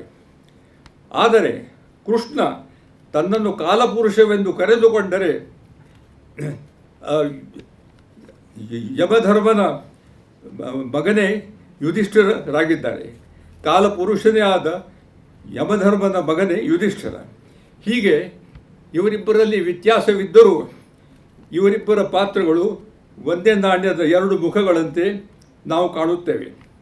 ದ್ರೌಪದಿ, ದುರ್ಯೋಧನ, ಕರ್ಣ, ಧೃತರಾಷ್ಟ್ರ ಮುಂತಾದ ಪಾತ್ರಗಳು ಕೇವಲ ಒಂದು ಮಹಾಕಾವ್ಯದಲ್ಲಿದ್ದ ಪಾತ್ರಗಳಾಗಿಲ್ಲ. ಇವೆಲ್ಲರೂ ಮಾನವನ ಮನೋಭಾವದ ವಿವಿಧ ಪರಿಗಳನ್ನು ಎದ್ದು ಗಾಣಿಸುವ ಚಿರಂತನ ಮಾದರಿಗಳಾಗಿದ್ದಾರೆ. ಕಣ್ಣಿನೆದುರು ಸಾವಿನ ಮೆರವಣಿಗೆ ಈ ಲೋಕ ಪ್ರತಿನಿತ್ಯ ನೋಡುತ್ತಿದ್ದರೂ ತಮಗೆ ಸಾವಿಲ್ಲದಂತೆ ಜನರು ನಡೆದುಕೊಳ್ಳುತ್ತಾರೆ. ಇದೇ ನಿಜವಾದ ಆಶ್ಚರ್ಯವೆಂದು ಯುಧಿಷ್ಠಿರನು ಯಕ್ಷನ ಪ್ರಶ್ನೆಗೆ ಉತ್ತರಿಸುತ್ತಾನೆ. ಜಿಂಕೆಯೊಂದೊಂದು ಬೆನ್ನಟ್ಟಿದ ಪಾಂಡವರು ನೀರಡಿಕೆಯ ಕಾರಣ ಅನುಭವಿಸಿದ ದುರಂತಕ್ಕೆ ಸಾಂಕೇತಿಕ ಅರ್ಥವಿದೆ. ಜೀವನವೆಂದರೆ ನೀರು, ನೀರಿನ ಕಾರಣ ಪಾಂಡವರು ಅನುಭವಿಸಿದ ಯಾತನೆ ಜೀವನ ಪರೀಕ್ಷೆಯೇ ಹೌದು. ಬೇಂದ್ರೆಯವರು ಬಳಸಿದ ಹಸಿನೀರು ಎಂಬ ಶಬ್ದ ದೃಶ್ಯಭ್ರಾಂತಿ ಮರೀಚಿಕೆಯನ್ನು ಸೂಚಿಸುತ್ತದೆ. ಮಾನವನು ತನ್ನ ನಿಜವಾದ ಅಸ್ತಿತ್ವವನ್ನು ಅರಿಯದೆ ಭ್ರಾಂತಿಯಲ್ಲೇ ಇರುತ್ತಾನೆ. ಇದೇ ಜೀವನ ಅವನ ದುರಂತ. ಹೀಗೆ ಯಕ್ಷ ಪ್ರಶ್ನೆ ಮಾನವತೆಯ ಪ್ರಶ್ನೆಯಾಗಿ ನಾವು ಗೋಚರಿಸುತ್ತೇವೆ. ಭಗವದ್ಗೀತೆಗೆ ಸಂಬಂಧಿಸಿದ ಮಹಾಯುದ್ಧದ ಮುನ್ನ ಎಂಬ ಕೃತಿಯಲ್ಲಿ ಅವರು ನಿರಾಕರಣೆ ಮತ್ತು ಪ್ರಸ್ತಾವನೆಯ ದ್ವಂದ್ವವನ್ನು ಮೀರಿದ ಮೂರನೆಯ ನೆಲೆಯೊಂದನ್ನು ಅರ್ಜುನನಿಗೆ ತೋರಿಸುವುದರಲ್ಲಿಯೇ ಅದರ ವಿಶಿಷ್ಟತೆ ಅಡಗಿದೆ. ಈ ದ್ವಂದ್ವವನ್ನು ಮೀರುವ ಸಾಮರ್ಥ್ಯ ಕೇವಲ ಮಾನವನಿಗಿದೆ ಎಂಬ ಸಂದೇಶವನ್ನು ಬೀರುತ್ತದೆಂದು ಪ್ರತಿಪಾದಿಸಿದ್ದಾರೆ. ಧನುರ್ವಿದ್ಯೆ, ಕ್ರಿಯಾತ್ಮಕತೆ, ಆಧ್ಯಾತ್ಮಿಕತೆಯ ಸಂಕೇತ ಹೇಗೆವಾಗಿದೆ ಎಂಬುದನ್ನು ಅವರು ಯುಜೆನ್ ಹೆರಿಗೆಲ್ ರವರು ಝೆನ್ ಧನುರ್ವಿದ್ಯೆಯ ಬಗೆಗೆ ಹೇಳಿದ ಮಾತಿನ ಮುಖಾಂತರ ತಿಳಿಸಿಕೊಟ್ಟಿದ್ದಾರೆ. ಅವರೇನು ಹೇಳಿದ್ರಂದರೆ, ಡ್ರಾ ದಿ ಬೋ spiritually with a kind of effortless strength and to release the string without intention, letting the shot fall from the arch like a ripe fruit. When he reached the height of perfection, bow, arrow, goal, and archer all melted into one another. And he did not shoot, but it did it for him. ಕರ್ಮಯೋಗವೆಂದರೆ ಸೃಷ್ಟಿಶೀಲ ಕರ್ಮ.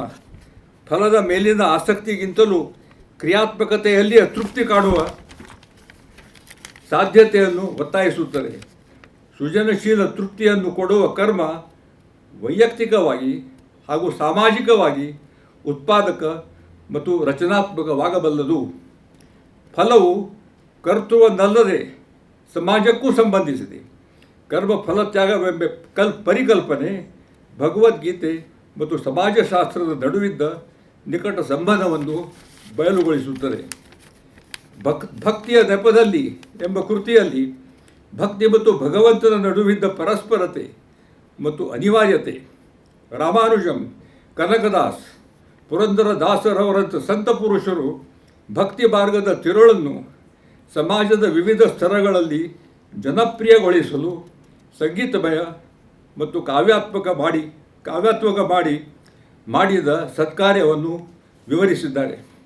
ಅವರ ಕೃತಿಗಳು ನಮ್ಮ ಪರಂಪರೆಯ ಶ್ರೀಮಂತಿಕೆಯನ್ನು ಆಧುನಿಕತೆಯ ಬೆಳಕಿನಲ್ಲಿ ಕಂಡು ನಮ್ಮ ಗಮನಕ್ಕೆ ತರುವ ವಿರಳ ಸಾಹಿತ್ಯಿಕ ಕೃತಿಗಳ ಪಂಕ್ತಿಗೆ ಸೇರಿವೆ. ಮಾತಿಗೆ ಮುಂದೆ ಎಂಬ ಕೃತಿಯು ಕಾವ್ಯ ಸೃಷ್ಟಿ ಒಂದು ಸೃಜನಶೀಲ ಮತ್ತು ಮನೋವೈಜ್ಞಾನಿಕ ಪ್ರಕ್ರಿಯೆ. ಕವಿಯು ತನ್ನ ಅಂತರಂಗದಲ್ಲಿ ಪಡೆದ ಅನುಭವವನ್ನು ಅವನ ಉದ್ಗಾರ ಮತ್ತು ಪ್ರತೀಕಗಳ ದ್ವಾರ ಅಭಿವ್ಯಕ್ತಿಸಿ ಅವನ ವ್ಯಕ್ತಿತ್ವವನ್ನು ಅರಳಿಸುವ ಒಂದು ಮಾಧ್ಯಮ ಎಂದು ಪರಿಗಣಿಸಲಾಗಿದೆ. ಇದು ನನ್ನ ತಿಳುವಳಿಕೆ. ಅಡಿಗರ ಕವನಗಳ ಬಗೆಗೆ ಈ ಸೈದ್ಧಾಂತಿಕ ಬುನಾದಿಯ ಬೆಳಕಿನಲ್ಲಿ ವಿವೇಚನೆ ಮಾಡಿದ್ದಾರೆ ಮತ್ತು ಅವರಲ್ಲಿ ನಡೆದ ಮನೋವೈಜ್ಞಾನಿಕ ಮಥನವನ್ನು ವಿಶ್ಲೇಷಿಸಿದ್ದಾರೆ. ಈ ಕೃತಿಯು ಅಡಿಗರ ಕಾವ್ಯ ಮತ್ತು ಕನ್ನಡ ಕಾವ್ಯ ಪರಂಪರೆಯನ್ನು ಜೋಡಿಸುವ ಒಂದು ಮನೋವೈಜ್ಞಾನಿಕ ಸೇತುವೆಯನ್ನು ನಿರ್ಮಿಸುತ್ತದೆ. ವಿಮರ್ಶೆಗೆ ಒಂದು ಹೊಸ ದಾರಿಯನ್ನು ತೋರಿಸಿಕೊಡುತ್ತದೆ. ಒಬ್ಬ ಶಿಕ್ಷಣ ತಜ್ಞರಾದ ನನ್ನ ತಂದೆಯವರು ಭಾರತೀಯ ಸಂಸ್ಕೃತಿ ಮತ್ತು ಮಾನವೀಯ ಮೌಲ್ಯಗಳನ್ನು ಬರಲಿರುವ ಪೀಳಿಗೆಗೆ ತಲುಪಿಸುವಂಥ ಶಿಕ್ಷಕ ಹಾಗೂ ಸಾಹಿತ್ಯದ ಅಗತ್ಯವನ್ನು ಒತ್ತಾಯಿಸಿದ್ದರು. ಶ್ರೀ ತೋಳ್ಪಾಡಿಯವರು ತಮ್ಮದೇ ಆದ ರೀತಿಯಲ್ಲಿ ಇಂಥ ಉನ್ನತ ಕಾರ್ಯದಲ್ಲಿ ನಿರಾಸಕ್ತವಾಗಿ ಮಗ್ನರಾಗಿದ್ದಾರೆ. ತೋಳ್ಪಾಡಿಯವರಿಗೆ ಪ್ರಶಸ್ತಿಗಳೇನು ಹೊಸದಲ್ಲ. ಅವರು ರಮಾ ಗೋವಿಂದ ರಾಷ್ಟ್ರೀಯ ಪುರಸ್ಕಾರ, ಪೇಜಾವರ ಪ್ರಶಸ್ತಿ, ಲಕ್ಷ್ಮೀನಾರಾಯಣ ಹೆಗಡೆ ಸಂಸ್ಕರಣ ಮುಂತಾದ ಪ್ರಶಸ್ತಿಗಳ ಪುರಸ್ಕೃತರಾಗಿದ್ದಾರೆ. ಇಂಥ ಬಹುಮುಖ ವ್ಯಕ್ತಿತ್ವ ಮತ್ತು ಪ್ರತಿಭೆ ಹೊಂದಿದ ಶ್ರೀ ಲಕ್ಷ್ಮೀಶ್ ತೋಳ್ಪಾಡಿಯವರಿಗೆ ಪ್ರೊಫೆಸರ್ ಗೋಕಾಕ್ ಪ್ರಶಸ್ತಿ ಪ್ರದಾನ ಮಾಡುವುದರಲ್ಲಿ ನನಗೆ ತುಂಬ ಸಂತಸವಾಗುತ್ತದೆ. ಅವರಿಗೆ ಶುಭ ಕೋರಿ ಅವರಿಗೆ ಮತ್ತೆ ಅಭಿನಂದಿಸಿ ನನ್ನ 4 ಮಾತುಗಳನ್ನು ನಾನು ಮುಗಿಸುತ್ತೇನೆ. ಧನ್ಯವಾದ.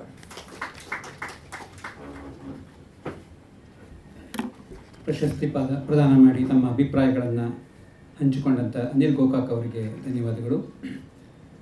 ತೋಳ್ಪಾಡಿಯವರನ್ನು ಈಗಾಗಲೇ ಪರಿಚಯಿಸಲಾಗಿದೆ. ಇನ್ನೊಂದು ರೂಪಕದ ಮೂಲಕ ಪರಿಚಯಿಸೋದಾದರೆ, ನಮ್ಮಲ್ಲಿ ವಾಗ್ಮಯದಲ್ಲಿ ವ್ಯಾವಹಾರಿಕ, ಪಾರಮಾರ್ಥಿಕ ಮತ್ತು ಪ್ರಾತಿಭಾಸಿಕ ಎನ್ನುವ ಪರಿಕಲ್ಪನೆಗಳಿವೆ. ಈಗ ನೀರು ಅಂದ ತಕ್ಷಣವೇ ನಮಗೆ ಗಂಗಾ, ಯಮುನಾ, ಸರಸ್ವತಿ ಈ ನದಿಗಳ ಹೆಸರು ಜ್ಞಾಪಕಕ್ಕೆ ಬರುತ್ತೆ. ಅದು ವ್ಯಾವಹಾರಿಕವಾದ ನಾಮ. ಆ ನದಿಗಳನ್ನು ನೆನಪಿಸ್ಕೊಂಡ್ರೆ ನಮಗೆ ಅಲ್ಲಿಯ ಪರಿಸರ, ಅದರ ಹಿಂದಿರುವಂತಹ ಪೌರಾಣಿಕವಾದಂಥ ಮತ್ತು ವಿಶೇಷವಾದಂಥ ಸಂಗತಿಗಳು ನೆನಪಿಗೆ ಬರುತ್ತೆ. ಅದು ಪಾರಮಾರ್ಥಿಕವಾದಂಥ ಸತ್ಯ ಅಂತ ಹೇಳ್ಬೋದು. ಇದೆಲ್ಲವನ್ನು ಮೀರಿ ಇನ್ನೊಂದು ಸತ್ಯ ಇದೆ, ಅದು ಕಡಲನ್ನು ನೆನೆಸ್ಕೊಂಡ್ರೂ ಕೂಡ ನಮಗೆ ನೀರಿನ ನದಿಗಳ ನೆನಪಾಗತ್ತೆ.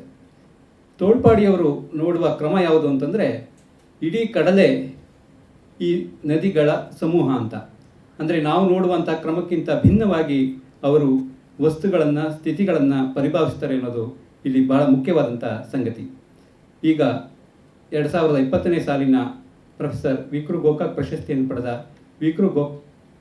ಪಡೆದಂಥ ಲಕ್ಷ್ಮೀಶ್ ತೋಳ್ಪಾಡಿಯವರು ಕೆಲವು ಮಾತುಗಳನ್ನ ಆಡಬೇಕು ಅಂತ ಕೋರ್ಕೊಳ್ತಾ ಇದ್ದೀನಿ. ನಮ್ಮ ದಶಾವತಾರಗಳು ಹೇಗೆ ಜೀವ ವಿಕಾಸದ ಸೂಚನೆಗಳನ್ನು ಕೊಡ್ತವೆ ಅಂತ ತುಂಬ ಆಶ್ಚರ್ಯಕರವಾಗಿರತಕ್ಕ ಒಂದು ವಿಶ್ಲೇಷಣೆ ಅದು. ಮತ್ಸ್ಯಾವತಾರ, ದಕ್ಷಿಣ ಕನ್ನಡದಲ್ಲಿ ಮತ್ಸ್ಯಾವತಾರ ಅಂತ ಹೇಳಿದರೆ ಬಹಳ ಪ್ರಸಿದ್ಧವಾದದ್ದು. ಮತ್ಸ್ಯಾಹಾರ ಅಲ್ಲ, ಮತ್ಸ್ಯಾವತಾರ. ಮತ್ಸ್ಯಾವತಾರ ಮೊದಲು ದೇವರು ತಾಳಿದ್ದು ಮತ್ಸ್ಯಾವತಾರ ಅಂತ ಹೇಳಿದರು. ಅದು ನಮಗೆ ಕೇಳಿ ಗೊತ್ತಿತ್ತು.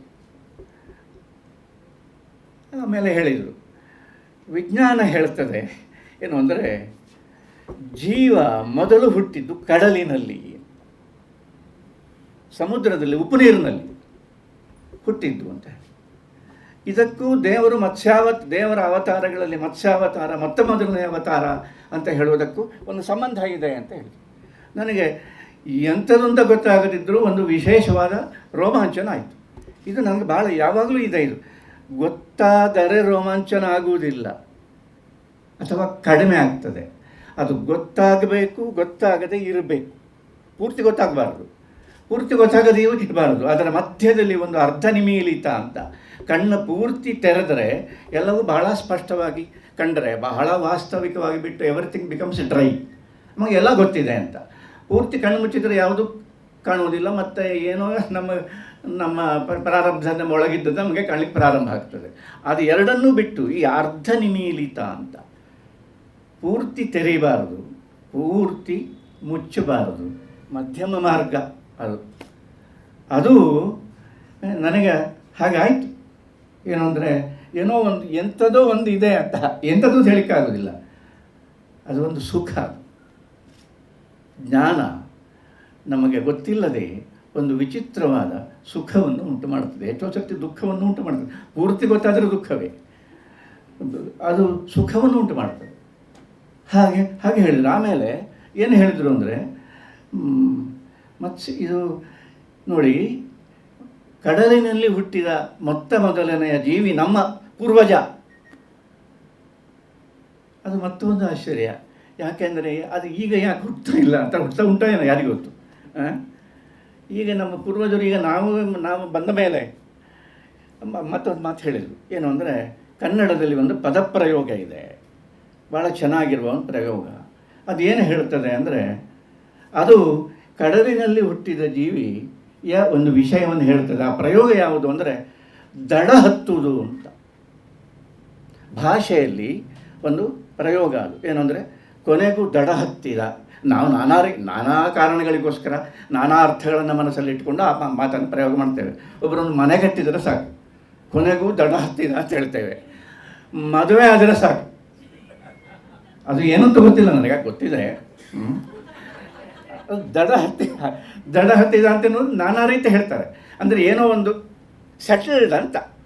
ಈಜುತ್ತಾ ಇದ್ದ, ಏನೋ ನೀರಲ್ಲಿ ಬಿದ್ದಿದ್ದ, ಹೊಡೆದಾಡ್ತಾ ಇದ್ದ, ಕೊನೆಗೊಂದು ದಡ ಸಿಕ್ಕಿತು. ಈ ದಡ ಸಿಕ್ಕಿತು ಎನ್ನುವ ಪ್ರಯೋಗ ಭಾಷೆಯಲ್ಲಿ ನಾವು ನಮ್ಮ ಅನುಕೂಲಕ್ಕೋಸ್ಕರ ಬಳಸತಕ್ಕ ಪ್ರಯೋಗ ಉಂಟಲ್ಲ, ಇದು ಮೂಲತಃ ಜೀವಿ ಕಡಲಿನಿಂದ ನೆಲಕ್ಕೆ ಕಾಲಿಟ್ಟ ಕ್ಷಣವನ್ನು ಭಾಷೆಯಲ್ಲಿ ದಾಖಲು ಮಾಡಿದ್ದು. ಹೌದೋ ಅಲ್ವೋ ಎನ್ನುವುದು ಬೇರೆ ವಿಷಯ. ಜೀವವಿಜ್ಞಾನಿಗಳು ಇನ್ನೇನೋ ಒಂದು ಹೇಳಲಿಕ್ಕೆ ಸಾಕು, ಇದೆಲ್ಲ ತಬ್ದೀಲಾಗಲಿಕ್ಕೆ ಸಾಕು. ಬಟ್ ಅದು ಕೊಡತಕ್ಕ ಒಂದು ಮಾನಸಿಕವಾದ ಬೌದ್ಧಿಕವಾದ ರೋಮಾಂಚನ ಉಂಟಲ್ಲ, ಅದು ಸತ್ಯ. ಅದಕ್ಕೆ ಯಾರು ಏನು ಮಾಡಲಿಕ್ಕೂ ಸಾಧ್ಯ ಇಲ್ಲ. ಸುಳ್ಳಾದರೂ ಅದು ಸತ್ಯವೇ. ಯಾವುದು ಬಹಳ ಆಶ್ಚರ್ಯ. ಒಂದು ವೇಳೆ ಇದಲ್ಲ ಅಂತ ನೀವು ವಿಜ್ಞಾನದಲ್ಲಿ ಅದು ಹಾಗಲ್ಲ, ಅದಕ್ಕೆ ಬೇರೆ ರೀತಿ ಇದೆ ಅಂತ ಪ್ರತಿಪಾದನೆ ಮಾಡಿ ಅದಕ್ಕೆ ಬೇಕಾದ ಆಧಾರಗಳನ್ನೆಲ್ಲ ಕೊಡಿ ಅಂತ ಇಟ್ಟುಕೊಳ್ಳಿ. ಈ ಒಂದು ಸರ್ತಿ ಕೇಳುವಾಗ ಇದು ಆಗ್ತದಲ್ಲ, ಸಮಥಿಂಗ್ ಯುನಿಕ್ ಇಲ್ಲಿ ಇಟ್ ಇಸ್ ಹ್ಯಾಪನ್ಡ್ ಅಂತ. ಒಂದು ಕಡೆ ಇದ್ದ ಜೀವಿ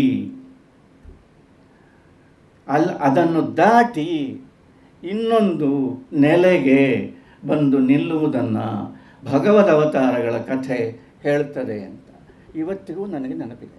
ಆಮೇಲೆ ಅವರ ಹತ್ತಿರ ಹೋದೆ, ಮಾತಾಡಲಿಕ್ಕೆ ಧೈರ್ಯ ಬರಲಿಲ್ಲ. ಎತ್ತರದ ಮನುಷ್ಯ. ಮತ್ತು ಮಾತು ಕೇಳಿ ಏನಾಯಿತು ಅಂತ ಹೇಳಿ ಎಷ್ಟೋ ಸರ್ತಿ ಎಂತ ಆಗ್ತದೆ ಗೊತ್ತುಂಟ. ಈಗಲೂ ನನಗೆ ಹಾಗೆ ಆಗ್ತಾಯಿದೆ. ಏನು ಅಂದರೆ ನಾನು ಏನು ಮಾತಾಡಬೇಕು, ಶಿಕ್ಷಣದ ಮೇಲೆ ಮಾತಾಡಬೇಕು ಅಂತ ರವಿಕುಮಾರ್ ಹೇಳಿದರು. ಏನು ಮಾತಾಡಬೇಕು ಅಂತ ಯೋಚನೆ ಮಾಡಲಿಕ್ಕೆ ಹೊರಡುವಾಗ ಮನಸ್ಸು ಖಾಲಿ ಆಗ್ತದೆ. ಮತ್ತು ಮನಸ್ಸು ಖಾಲಿಯಾಗುವುದು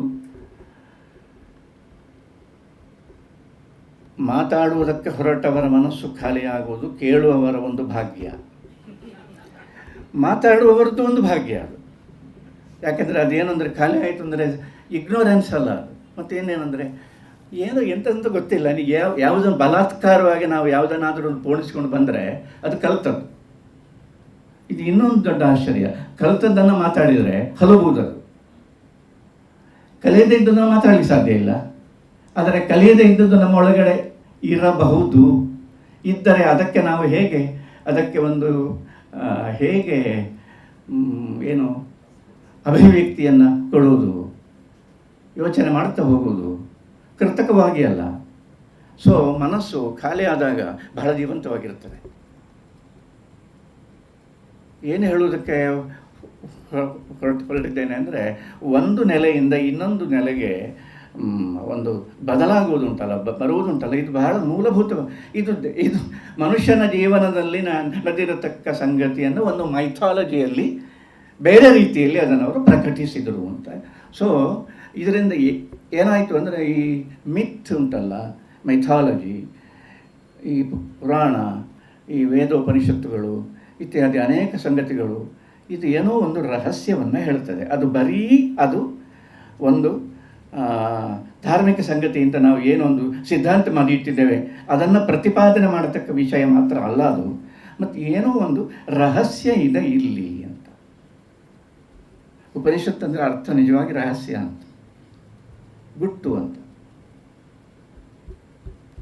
ಭಾಳ ಆಶ್ಚರ್ಯ ಅಲ್ವಾ? ತೆರೆದಿಡುವುದಲ್ಲ, ಎಲ್ಲ ಓಪನ್ ಮೈಂಡ್ ಅಂತ. Open mind is blank mind. ಪೂರ್ತಿ ಓಪನ್ ಆದರೆ ಓಪನ್ ಆಗಿದ್ದೇನೆ ಅಂತ ಕೂಡ ಗೊತ್ತಾಗೋದಿಲ್ಲ. ಓಪನ್ ಆಗಿದ್ದೇನೆ ಅಂತಲೂ ಗೊತ್ತಾಗದಿದ್ದರೆ ಭಾಳ ಚೆನ್ನಾಗಿರ್ತದೆ. ತುಂಬ ಸಹಜವಾಗಿರತಕ್ಕ, ಬಹಳ ಫ್ರೆಶ್ ಆಗಿರತಕ್ಕ ಸ್ಥಿತಿ. ಉಪನಿಷತ್ತಿನಲ್ಲಿ ಅದು ರಹಸ್ಯ ಅಂತ. ನನಗೆ ಯಾವಾಗಲೂ ಭಾಳ ಆಶ್ಚರ್ಯ, ರಹಸ್ಯ ಅಂತ ಯಾಕೆ ಹೇಳ್ತಾರೆ, ಗುಟ್ಟು ಅಂತ ಯಾಕೆ ಹೇಳ್ತಾರೆ? ಯಾರಿಗೂ ಗೊತ್ತಾಗಬಾರದು ಅಂತ ಅಲ್ಲ. ಇದು ತಾನೇ ಇಟ್ಕೊಳ್ಬೇಕು, ಈ ಯಾರಿಗೂ ಗೊತ್ತಾಗಬಾರ್ದು, ನಮ್ಮವರಿಗೆ ಮಾತ್ರ ಗೊತ್ತಾಗಬೇಕಾದ್ರೆ ಅದೆಲ್ಲ ಸುಮ್ಮನೆ ಅಲ್ಲ. ಹಾಗೆ ಅಲ್ವೇ ಅಲ್ಲ ಅದರ ಅರ್ಥ. ಅದೇನು ಅಂದರೆ, ಉಪನಿಷತ್ತನ್ನು ನೀವು ತಿಳಿಬೇಕಾದರೆ, ರಹಸ್ಯವನ್ನು ತಿಳಿಯಬೇಕಾದರೆ ನೋಡಿ, ಒಂದು ರಹಸ್ಯ ಎನ್ನುವ ಮಾತನ್ನು ನಾವು ಕೇಳುವಾಗ ನಮ್ಮಲ್ಲಿ ಎರಡು ರೀತಿಯ ಪ್ರತಿಕ್ರಿಯೆಗಳು ಉಂಟಾಗ್ತದೆ. ಒಂದು ಏನು ಅಂದರೆ, ನಮ್ಮ ಅಹಂಕಾರಕ್ಕೆ ಒಂದು ಸವಾಲದು, ಬೌದ್ಧಿಕ ಅಹಂಕಾರಕ್ಕೆ ಅದು ಸವಾಲು. ಒಂದು ಗುಟ್ಟಿದೆ, ರಹಸ್ಯ ಇದೆ, ಅದನ್ನು ಭೇದಿಸಬೇಕು. ವಿಜ್ಞಾನ ಆ ದಾರಿಯಲ್ಲಿ ಹೋಗ್ತದೆ. ಒಂದು ಗುಟ್ಟಿದೆ, ಆ ಗುಟ್ಟನ್ನು ನಾವು ಒಡಿಬೇಕು, ರಹಸ್ಯವನ್ನು ಭೇದಿಸಬೇಕು. ಉಪನಿಷತ್ತು ಆ ಅರ್ಥದಲ್ಲಿ ಅಲ್ಲ ಅದನ್ನು ಹೇಳ್ತಾ ಇರೋದು, ಬಹಳ ಪ್ರೀತಿಯಿಂದ ಅದು ಹೇಳ್ತಾ ಇರೋದು. ರಹಸ್ಯ, ಒಂದು ಗುಟ್ಟಿದೆ ಅಂದರೆ ಏನು? ನೀನು ರಹಸ್ಯಮಯತೆಯನ್ನು ಅನುಭವಿಸುವುದಕ್ಕೆ ಸಾಧ್ಯ ಆದರೆ ನಿನಗೆ ಆ ರಹಸ್ಯ ಏನು ಅಂತ ಗೊತ್ತಾಗ್ತದೆ ಅಂತ. ನೀನು ಏನು ಮಾಡ್ತಾ ಇದ್ದಿ ಅಂತ ನೀನು ಬಹಳ ಪ್ರಕಟವಾಗುವುದಕ್ಕೆ ಬಯಸ್ತಾ ಇದ್ದಿ. ನಮ್ಮ ಮನುಷ್ಯರ ಪಾಡು ಎಂಥದ್ದು ಅಂದರೆ, ಪ್ರಕಟವಾಗುವುದಕ್ಕೆ ಬಯಸುವುದು. ಅದರ ಕಷ್ಟ ಅವರಿಗೆ ಗೊತ್ತು, ಪ್ರಕಟ ಆದ ಮೇಲೆ ಗೊತ್ತಾಗುವುದು. ಆದರೂ ಮನುಷ್ಯರಿಗೆ ಇರುವುದು ಸಾಕಾಗದೆ, ನಾವು ಸ್ವಾಭಾವಿಕವಾಗಿ ಇರುವುದು ಸಾಕಾಗದೆ ನಮ್ಮನ್ನೆಲ್ಲರೂ ಗುರುತಿಸಬೇಕು. ಇವತ್ತು ನಾನು ಈ ವಿಷಯ ಹೇಳಬಾರದು, ಯಾಕಂದರೆ ನನ್ನನ್ನು ಗುರುತಿಸಿದ್ದಾರೆ ಅಂತ ಎಲ್ಲರೂ ಹೇಳ್ತಾರೆ. ಅದೆಲ್ಲ ಹೌದು, ಅದೆಲ್ಲ ನಾನು ಕೃತಜ್ಞನಾಗಿದ್ದೇನೆ, ಅದು ಬೇರೆ ವಿಷಯ. ಆದರೆ ನಮ್ಮನ್ನು ನಾವು ಗುರುತಿಸಬೇಕಲ್ಲ. ಇನ್ನೊಬ್ಬರ ಕಣ್ಣಿನಿಂದ ಎಷ್ಟು ನಾವು ನೋಡಲ್ಪಡುವುದು. ನಮ್ಮನ್ನು ನಾವು ಗುರುತಿಸಬೇಕು. ನಮ್ಮನ್ನು ನಾವು ಗುರುತಿಸಬೇಕಾದ್ರೆ ಕಲ್ತದನ್ನು ಮರಿಬೇಕು. ಸ್ವಲ್ಪ ರಹಸ್ಯವನ್ನು ಅನುಭವಿಸತಕ್ಕ ಸಾಮರ್ಥ್ಯ ಮನುಷ್ಯನಲ್ಲಿ ಬೆಳಿಬೇಕು. ಪೋಯೆಟ್ರಿ ಬೆಳೆಯುವುದು ಹಾಗೆ. ರಹಸ್ಯವನ್ನು ಅನುಭವಿಸತಕ್ಕ ಸಾಮರ್ಥ್ಯ. ವೇಷ ಕಟ್ಟಿಕೊಂಡು ಬಂದು ಕೂತ್ರೆ ರಹಸ್ಯ ಅನುಭವ ಹೋಯಿತು. ರಹಸ್ಯ ಅನುಭವ ಅದೇನು ಒಂದು ಮೂಲೆಯಲ್ಲಿ ಕೂತ ಅವರ ಪಾಡಿಗೆ ಅವರು ಇದ್ದು ಎಲ್ಲವನ್ನೂ ಒಂದು ಗಮನಿಸುವುದು, ಯಾವ ಪರ ವಿರೋಧ ಇತ್ಯಾದಿ ಯಾವ ಸಂಗತಿಗಳಿಗೂ ತಲೆ ಹಾಕದೆ ಎಲ್ಲವೂ ಇದೆ. ಆದರೆ ಎಲ್ಲವನ್ನೂ ನೀವು ಗಮನಿಸಬೇಕಾದ್ರೆ ನಾವು ಯಾರ ಕಣ್ಣಿಗೂ ಬೀಳಬಾರ್ದು. ರಹಸ್ಯ ಗೊತ್ತಾಗಬೇಕಾದ್ರೆ ರಹಸ್ಯಾನುಭವ ಸಾಮರ್ಥ್ಯ ನಿನ್ನಲ್ಲಿ ಉಂಟಾಗಲಿ. ಆಶ್ಚರ್ಯಾನುಭವ ಸಾಮರ್ಥ್ಯ ಯಾವಾಗಲೂ ಉಂಟಾಗುವುದು ಬಹಳ ಅಭಿವ್ಯಕ್ತಿ ಪರವಾಗಿರತಕ್ಕ ಮನಸ್ಸಿಗೆ ಅಲ್ಲ. ಅದು ಯಾವುದಕ್ಕೆ ಉಂಟಾಗುವುದು ಅಂದರೆ, ಅದೇನು ಇದೇಂತ ಆಶ್ಚರ್ಯ ಅಂತೇಳಿ ಒಂದು ಮಗು ಹೇಳುತ್ತದೆ. ದೊಡ್ಡದಾದ ಮೇಲೆ ಅಹಂಕಾರ ನಮ್ಮಲ್ಲಿ ಬೆಳೆದ ಮೇಲೆ ನಮಗೆ ಆಶ್ಚರ್ಯ ಆಗುವುದು ನಮ್ಮ ಅಹಂಕಾರಕ್ಕೆ ಮುಜುಗರ ಉಂಟು ಮಾಡುತ್ತದೆ. ಅದರಿಂದ ನನಗೆ ಮೊದಲೇ ಗೊತ್ತಿತ್ತು ಅಂತ, ಆಶ್ಚರ್ಯ ಆಗಲಿಲ್ಲ ಅಂತ. ಮನುಷ್ಯರಿಗೆ ಆಶ್ಚರ್ಯ ಆಗಲಿಲ್ಲ ಅಂತ ಹೇಳುವುದು ಒಂದು ಹೆಮ್ಮೆ. ಭಾರಿ ಆಶ್ಚರ್ಯ ಇದು, ಇದೇ ಒಂದು ಆಶ್ಚರ್ಯ. ನಮಗೆ ಆಶ್ಚರ್ಯಾನುಭವ ಸಾಮರ್ಥ್ಯ ಬೆಳೆಯದೇ ಇದ್ದರೆ ಮನುಷ್ಯತ್ವವೇ ಬೆಳೆಯುವುದಿಲ್ಲ. ಸೊ ಹೀಗೆಲ್ಲ ಇದೆ. ಅದರಿಂದ ಉಪನಿಷತ್ತು ರಹಸ್ಯ ಅಂತ ಹೇಳಿದರೆ ಅದಕ್ಕೆ ಬೇರೆ ಒಂದು ಅರ್ಥ, ಬೇರೆ ಒಂದು ನೆಲೆಯಲ್ಲಿ ಅದು ಹೇಳುವುದು. ಏನು ಹೇಳೋದಕ್ಕೆ ಹೊರಟಿದ್ದೇನೆ ಅಂದರೆ, ಮೈಥಾಲಜಿ ಎನ್ನುವುದು ಏನು ನಡೆದಿದೆ ಜೀವನದಲ್ಲಿ ಅದನ್ನು ಇನ್ನೊಂದು ರೀತಿಯಲ್ಲಿ ಅದು ಹೇಳುತ್ತದೆ. ಗೋಕಾಕರ ನೆನಪು ನನಗೆ ಹಾಗೆ ಯಾವಾಗಲೂ ಉಳಿದಿದೆ. ಬೇಂದ್ರೆಯವರನ್ನು ಭಾಳ ಸಲ ಭೇಟಿಯಾಗಿದೆ. ಬೇಂದ್ರೆಯವರ ಬಗ್ಗೆ ಅದು ಇವತ್ತು ಏನು ಹೇಳಬೇಕಾಗಿಲ್ಲ. ಯಾಕಂದರೆ ಬೇಂದ್ರೆಯವರು ನಾವು ಕನ್ನಡದಲ್ಲಿ ಸಾಮಾನ್ಯವಾಗಿ ಹಳ್ಳಿಯವರಿಗೆ ಗೊತ್ತಿದೆ, ಅಶ್ವಿನಿ ದೇವತೆಗಳು ಅಂತ ಹೇಳ್ತಾರೆ. ಕೃಷ್ಣಶಾಸ್ತ್ರಿಗಳನ್ನು, ವೆಂಕಣ್ಣಯ್ಯನವರು, ಅಥವಾ ಇನ್ನು ಯಾರನ್ನಾದರೂ ಹೇಳ್ಬೋದು, ಅಥವಾ ಯಾರನ್ನಾದ್ರೂ ಭಾಳ ನಾವೇ ಒಂದು ಹೇಳ್ಬೋದು. ಅದು ಬೇರೆ ವಿಷಯ. ಆದರೆ ನಿಜವಾದ ಅಶ್ವಿನಿ ದೇವತೆಗಳು ಬೇಂದ್ರೆ ಮತ್ತು ಗೋಕಾಕ್, ಉತ್ತರ ಕನ್ನಡ. ಯಾಕಂದರೆ ಒಬ್ಬರು ಇನ್ನೊಬ್ಬರನ್ನು ಪ್ರತಿಫಲನ ಮಾಡ್ತಾ ಇದ್ರು. ಬೇಂದ್ರೆಯವರಿಗೆ ಬರೆಯಲಾಗದೇ ಇದ್ದ ಕಾದಂಬರಿಯನ್ನು ಗೋಕಾಕ್ ಬರೆದು, ಸಮರಸವೇ ಜೀವನ. ಸಮರಸವೇ ಜೀವನ ಎನ್ನುವುದು ಬೇಂದ್ರೆಯವರ ಪದ್ಯ. ಸಮರಸವೇ ಜೀವನ ಅಂತ ನನಗೆ ಗೋಕಾಕರ ಕಾವ್ಯಕ್ಕಿಂತ ಹೆಚ್ಚಿಗೆ ಅವರ ಪೂರ್ತಿ ವ್ಯಕ್ತಿತ್ವ ಪ್ರಕಟ ಆದದ್ದು ಅವರ ಇಜ್ಜೋಳು ಸಮರಸವೇ ಜೀವನದಲ್ಲಿ, ಅವರ ಕಾದಂಬರಿಯಲ್ಲಿ. ಅದು ಬೇಂದ್ರೆಯವರು ಬರೆಯಬಹುದಾಗಿದ್ದ ಕಾದಂಬರಿ. ಇನ್ನೊಂದು ನನ್ನ ಮನಸ್ಸಿಗೆ ಈಗ ಬರ್ತಾ ಇದೆ. ಮೊಕಾಶಿಯವರ ಪ್ರಸಿದ್ಧ ಒಂದು ಕಾದಂಬರಿ ಇದೆ, ಗಂಗವ್ವ ಮತ್ತು ಗಂಗಾಮಾಯಿ. ಮೊಕಾಶಿಯವರ ಕಾದಂಬರಿಯ ಮೇಲೆ ಗೋಕಾಕರ ಕಾದಂಬರಿಯ ಪ್ರಭಾವ, ಗೋಕಾಕರ ವ್ಯಕ್ತಿತ್ವದ ಪ್ರಭಾವ ಬಿದ್ದಿದೆ. ಅದು ಹೇಗೆ ಹೋಗ್ತದೆ ನೋಡಿ. ಆದ್ದರಿಂದ ಈ ಅಶ್ವಿನಿ ದೇವತೆಗಳ ಸಾಲಿಗೆ ಅವರನ್ನು ಒಂದು ಸೇರಿಸ್ಬೋದು. ಅಶ್ವಿನಿಗಳು ಈ ಇವರೊಬ್ಬರು ಇರಲಿ ಅಂತ, ಹೀಗೆ ಬಹಳ ಒಂದು ಒಟ್ಟೊಟ್ಟಿಗೆ ಇದೆ. ಅದರಿಂದ ಅಂತಹ ಹಿರಿಯ ಚೇತನ. ಆಮೇಲೆ ನಾನು ಒಂದು ಸರ್ತಿ ಗೋಕಾಕರನ್ನು ಕಂಡದ್ದು, ಅಲ್ಲಿಯೂ ನಾನು ಭೇಟಿಯಾಗಲಿಲ್ಲ. ನಾನು ಪುಟ್ಟಪರ್ತಿಗೆ ಹೋಗಿದ್ದೆ. ಪುಟ್ಟಪರ್ತಿಯ ಸಾಯಿಬಾಬಾ ಅವರಲ್ಲಿಗೆ ಹೋಗತಕ್ಕ ಒಂದು ಗುಂಪು ನನಗೆ ಹತ್ತಿರದ ಸ್ನೇಹಿತರಾಗಿದ್ದರು. ಅವರು ನನ್ನನ್ನು, ನೀನು ಅಗ್ನಾಸ್ಟಿಕ್ ಅಲ್ವಾ, ನೀನು ನಮ್ಮೊಟ್ಟಿಗೆ ಬಾ ಅಂತ ಹೇಳಿ ಅವರೊಟ್ಟಿಗೆ ನನ್ನನ್ನು ಕರ್ಕೊಂಡು ಹೋಗಿ ನನಗೆ ಸತ್ಯಸಾಯಿಬಾಬರ ದರ್ಶನವನ್ನು ಮಾಡಿಸಿದರು.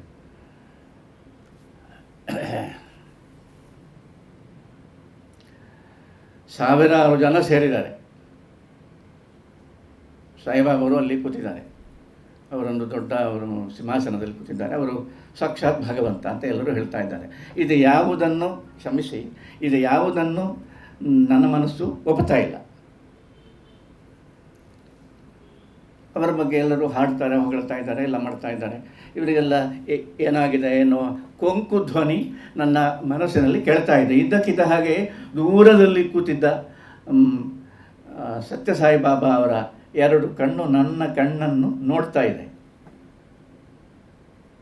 4 ಕಣ್ಣು ಸೇರಿದರೆ ಏನಾಗ್ತದೆ, ಅದೇ ಆಯಿತು. ಏನಾಯಿತು ಅಂತ ಕೇಳಿದರೆ, ನನ್ನ ಮನಸ್ಸಿನಲ್ಲಿ ಏನು ವಿಚಲಿತವಾಗಿರತಕ್ಕ ಸಂಗತಿ ನಡೀತಾ ಇದೆ ಅದು ಅವರಿಗೆ ಗೊತ್ತಾಯಿತು ಎನ್ನುವುದನ್ನು ಅವರು ಸೂಚಿಸಿದರು. ಅವರ ತುಟಿಯ ಕೊನೆಯಲ್ಲಿ ಒಂದು ಸಣ್ಣ ಸುಂದರವಾದ ನಗು ಅರಳಿತು. Thanks god.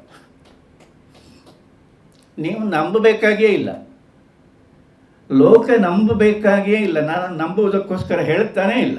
But something marvellous, miraculous feature is there.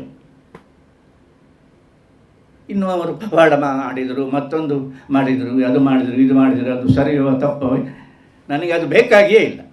ನಗು ಸಾಕು. ನಿನ್ನ ಮನಸ್ಸಿನಲ್ಲಿ ನನ್ನ ವಿರುದ್ಧವಾಗಿ ಬಂದ ಯೋಚನೆ ನನಗೆ ಗೊತ್ತಾಯಿತು ಮಗು ಅಂತ ಸೂಚಿಸಿದ ನಗು ಸಾಕು, ಕೋಪ ಅಲ್ಲ ಅದು. ಹಾಗೆ ವಿನಾಯಕ ಕೃಷ್ಣ ಗೋಕಾಕರಂಥವರಿಗೆ ಅವರ ಮನಸ್ಸು ಪಕ್ವವಾಗಿರತಕ್ಕ ಮನಸ್ಸು. ಅರಬಿಂದೋ, ಮದರ್, ಬೇಂದ್ರೆಯವರ ಒಟ್ಟಿಗೆ ಎಲ್ಲ ಇದ್ದು ಇಡೀ ಪಕ್ವವಾದ ಮನಸ್ಸಿಗೆ ನಿನ್ನ ಮನಸ್ಸು ನನಗೆ ಅರ್ಥ ಆಯಿತು ಅಂತ ಸಾಹೇಬಾಬರು ಸೂಚಿಸಿದರೆ ಇವರು ಶರಣಾಗತರಾಗದೆ ಇರುವುದು ಸಾಧ್ಯವೇ ಇಲ್ಲ. ಬಹಳ ಆಶ್ಚರ್ಯ ಆಯಿತು. ಈಗಲೂ ನನಗೆ ಆಶ್ಚರ್ಯ ಆಗ್ತಾ ಇದೆ. ಒಂದು ಮನಸ್ಸು ಮತ್ತೊಂದು ಮನಸ್ಸಿಗೆ ಅರ್ಥ ಆದರೆ ಅರ್ಥ ಆಗದೇ ಹುಟ್ಟುವ ಶರಣಾಗತಿಯೇ ಅಲ್ಲ. ಅರ್ಥ ಆದರೆ ತಾನಾಗಿ ಶರಣಾಗತಿ ಎನ್ನುವ ಭಾವ ಉಂಟಾಗ್ತದೆ. ಯಾರೂ ಅದನ್ನು ಸೃಷ್ಟಿಸಬೇಕಾಗಿಯೇ ಇಲ್ಲ, ಇದು ನಡೀತದೆ. ಹಾಗಾಗಿ ಇವತ್ತು ಅಷ್ಟು ದೊಡ್ಡ ಮನುಷ್ಯನಾದ ವಿನಾಯಕ ಕೃಷ್ಣ ಗೋಕಾಕರ ಸುಪುತ್ರರು ಅವರು ಅಧ್ಯಕ್ಷರಾಗಿರುವ ಈ ಪ್ರತಿಷ್ಠಾನದಲ್ಲಿ ನನ್ನನ್ನು ಕರೆದು ನಿಮಗೂ ನನ್ನ ಮನಸ್ಸು ಅರ್ಥ ಆಯಿತು ಅಂತ ಆದರೆ ನನಗೆ ತುಂಬ ಸಂತೋಷ. ಇದಕ್ಕಿಂತ ಹೆಚ್ಚಿಗೆ ನಾನು ಇನ್ನೇನು ಹೇಳೋದು. ಅದರ ಒಟ್ಟಿಗೆ ಏನಂದರೆ, ನನ್ನ ಪುಸ್ತಕ ನೀವು ಓದಿದ್ದೀರಿ. IAS ಆಫೀಸರ್ಗಳ ಹತ್ರ ಎಲ್ಲ ಕಷ್ಟ ಏನು, ಇವರು ಚೆನ್ನಾಗಿ ಬಹಳ ದಕ್ಷ ಅಧಿಕಾರಿಗಳು ಅಂತ ಕೇಳಿದ್ದೇನೆ. ನನಗೆ ಹೆಚ್ಚು ಅದರ ಅನುಭವವಿಲ್ಲ. ಇಲ್ಲಿ ನನ್ನ ಬಗ್ಗೆ ಪುಸ್ತಕ ಓದಿದ್ದಾರೆ. ಯಾರಾದರೂ ಪುಸ್ತಕ ಓದಿ ಪರಿಚಯ ಮಾಡಿಕೊಡ್ತಾರೆ ಅಂದರೆ ಬಲಾರಬ್ಬ ಓದುತ್ತಾರೆ, ಮುನ್ನುಡಿ ಓದ್ತಾರೆ. Never reads the book. ಮತ್ತೇನು ಇವರು ಪುಸ್ತಕ ಓದಿ ಅದು ಹೀಗಿದೆ, ಅಲ್ಲಿ ರಾಮಚಂದ್ರ ಭಟ್ರು ಅಂತೂ ಬರೆದಿದ್ದಾರೆ, ಇಸ್ಮಾಯಿಲ್ ಅಂತ ಬರೆದಿದ್ದಾರೆ. ಇವರು ಬಹಳ ವಿಚಿತ್ರವಾಗಿರ್ತಕ್ಕ ಸಂಗತಿ ಅದನ್ನೆಲ್ಲ ಇವರು ಬರೆದಿದ್ದಾರಲ್ಲ ಅಂತ ಅದರ ಒಂದು ಜಿಸ್ಟ್ ಹಿಡಿದು ಒಂದು IAS ಆಫೀಸರ್ಗಳು ಟಿಪ್ಪಣಿ ಮಾಡ್ತಾರಲ್ಲ ಎಲ್ಲ, ಅದು ಹಾಗೆಲ್ಲ ಒಂದು ಸಣ್ಣ ಒಂದು ಟಿಪ್ಪಣಿ ನನಗೆ ತುಂಬ ತುಂಬ ಇಷ್ಟ ಆಯಿತು. ಕೃತಜ್ಞ ನಾನು.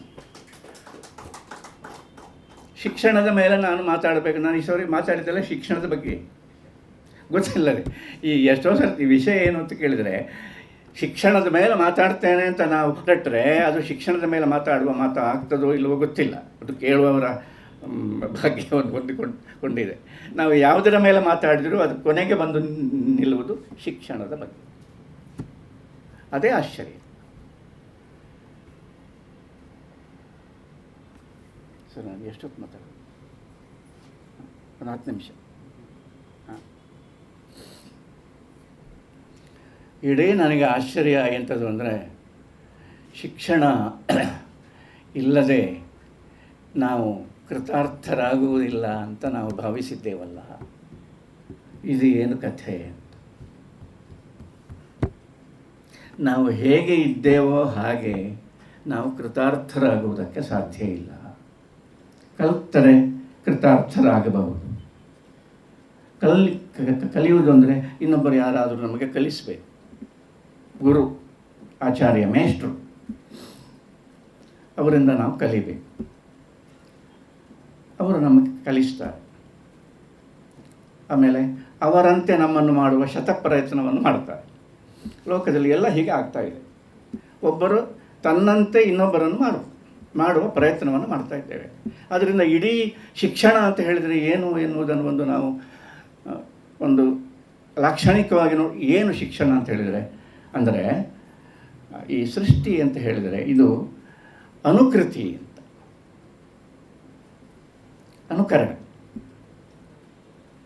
ಅನುಕರಣೆ ಇಲ್ಲದೆ ಜೀವನವೇ ಇಲ್ಲ. ಕರಣ ಮಾತ್ರ ಅಲ್ಲ, ಅದು ಅನುಕರಣ. ಒಬ್ಬರನ್ನು ನೋಡಿ ಆಮೇಲೆ ಅವರ ಹಾಗೆ ಆಗಬೇಕು ಅಂತ.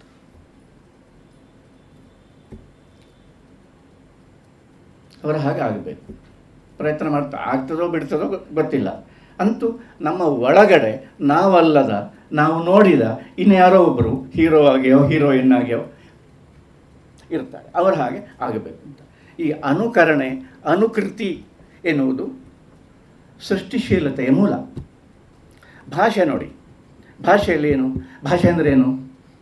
ಭಾಷೆ ಅಂದರೆ ಪುನರುಕ್ತಿ. ಭಾಷೆ ಎನ್ನುವುದೇ ಪುನರುಕ್ತಿ. ಭಗವದ್ಗೀತೆಯಲ್ಲಿ ಒಂದು ಶ್ಲೋಕ ಇದೆ, ಬಹಳ ಗಂಭೀರವಾದ ಶ್ಲೋಕ. ಅದೇನು ಅಂದರೆ, ನಾಸತೋ ವಿದ್ಯತೆ ಭಾವೋ ನಾಭಾವೋ ವಿದ್ಯತೆ ಸತಃ ಭಯೋರಪಿ ದೃಷ್ಟೋಂತಹ ನಯೋ ತತ್ವದರ್ಶಿಭಿ ಅಂತ. ಸಿಂಪಲ್ಲಾಗಿ, ಬಹಳ ಸರಳವಾಗಿ ಅಂತ ಕೇಳಿದರೆ, ನಾಸತೋ ವಿದ್ಯತೆ ಭಾವ. ದಯಮಾಡಿ ಯೋಚನೆ ಮಾಡಿ. ಅಸತ್ ಅಂದರೆ ಇಲ್ಲ ಅಂತ ಇಟ್ಟುಕೊಳ್ಳಿ. ಅಸತ್ ಅಂದರೆ ತುಂಬ ಅರ್ಥ ಇದೆ, ಅಮೂರ್ತ ಅಂತ ಅರ್ಥ ಇದೆ, ಅದು ಭಾಳ ಒಳ್ಳೆಯ ಅರ್ಥ. ಅದು ಅಸತ್ ಅಂದರೆ ಇಲ್ಲದೇ ಇದ್ದದ್ದಕ್ಕೆ ಭಾವವು ಅಂದರೆ ಇರುವಿಕೆಯು ಎಂದೂ ಉಂಟಾಗಲಿಲ್ಲ. ಇದು ಪುನರುಕ್ತಿ ಅಲ್ವಾ? ಅದನ್ನೇ ಇನ್ನೊಂದು ರೀತಿಯಲ್ಲಲ್ಲ ನೀವು ಹೇಳ್ತಾ ಇರುವುದು. ಪರ್ಯಾಯ ಪದಗಳನ್ನು ಬಳಸಿ ನೀವು ಅದನ್ನು ಹೇಳ್ತಾ ಇದ್ದೀರಿ. ಇಲ್ಲದೇ ಇದ್ದದ್ದು ಅಸತ್, ಅದು ಇರಲಿಲ್ಲ, ಅದು ಇಲ್ಲ, ಅದು ಯಾವಾಗಲೂ ಇರಲಿಲ್ಲ ಅಂತ. ಅದಕ್ಕೆ ಇರುವಿಕೆ ಎನ್ನುವುದು ಉಂಟಾಗಲಿಲ್ಲ ಅಂತ. ಅದನ್ನೇ ಹೇಳುವುದು, ಅದರ ಸ್ಥಿತಿಯನ್ನೇ ಇನ್ನೊಂದು ಪದಗಳಲ್ಲಿ ನಾವು ವಿವರಿಸುವುದು. ಅಂದರೆ ಪುನರುಕ್ತಿ. ಭಾಷೆ ಅಂತ ಹೇಳಿದರೆ ಪುನರುಕ್ತಿ.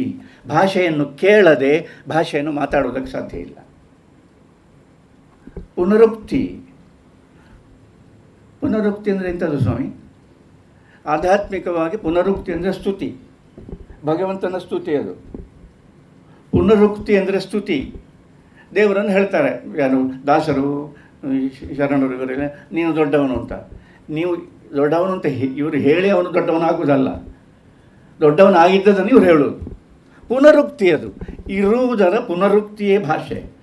ಪುನರುಕ್ತಿ ಎನ್ನುವುದು ಭಗವತ್ ಸಂಬಂಧಿಯಾಗಿ ಸ್ತುತಿಯಾಗುವುದು. ಭಗವತ್ ಸಂಬಂಧಿಯಾಗಿ ಯಾಕೆ? ಮನುಷ್ಯರಲ್ಲಿ ಹಾಗೆ, ನೀವು ಬಹಳ ದೊಡ್ಡ ವಿದ್ವಾಂಸರು ಅಂತ ನೀವು ಹೇಳಿದರೆ ಅದು ಕೆಲಸ ಪುನರುಕ್ತಿ ಆಗುವುದಿಲ್ಲ. ಅದು ಇಲ್ಲದೇ ಇದ್ದದ್ದನ್ನು ಹೇಳುವುದು ಆಗ್ತದೆ.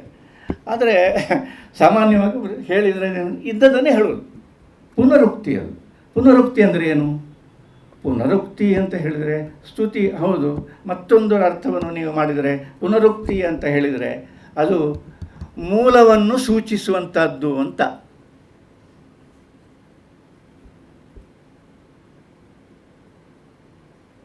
ನಾನು ಮಾತಾಡಲಿಕ್ಕೆ ಸಾಧ್ಯ ಆದದ್ದು ನಿನ್ನಿಂದಲೇ ಅಂತ ಹೇಳೋದು. ಮೂಲವನ್ನು ಸೂಚಿಸುವುದು, ಕಾರಣವನ್ನು ಸೂಚಿಸುವ ಕಾರ್ಯಕಾರಣ ಸಂಬಂಧ. ನಾನು ಇಷ್ಟೆಲ್ಲ ಮಾತಾಡಿದ್ದು ನಿಮ್ಮ ಮಾತುಗಳನ್ನು ಕೇಳಿ. ನಾನು ಮಾತಾಡಬೇಕಾಗಿದ್ದರೆ ಇದು ಪುನರುಕ್ತಿ. ಅದರ ಅರ್ಥ ಏನು ಅಂತ ಕೇಳಿದರೆ ಮೂಲವನ್ನು ಸೂಚಿಸುವುದು. ಶಿಕ್ಷಣ ಎನ್ನುವುದು ಮೂಲವನ್ನು ಸೂಚಿಸತಕ್ಕ ಪ್ರಕ್ರಿಯೆ ಆಗಿಬಿಟ್ಟರೆ ಭಾರೀ ದೊಡ್ಡ ಒಂದು ಕ್ರಾಂತಿ ಆಗ್ತದೆ, ಪ್ರಚಂಡವಾದ ಒಂದು ಕ್ರಾಂತಿ ಆಗ್ತದೆ. ಅದು ಮೂಲವನ್ನು ಸೂಚಿಸುವ ಪ್ರಕ್ರಿಯೆ ಆಗಬೇಕು ಎನ್ನುವುದು ಭಾರತೀಯ ಮನಸ್ಸಿನ ಬಹಳ ಪ್ರಾಚೀನವಾಗಿ ಬಂದ ನಮ್ಮ ಭಾರತೀಯ ಪರಂಪರೆಯ ಒಂದು ಲಕ್ಷಣ. ಮೂಲವನ್ನು ಸೂಚಿಸುವ ಹಾಗೆ ಆಗುವುದು.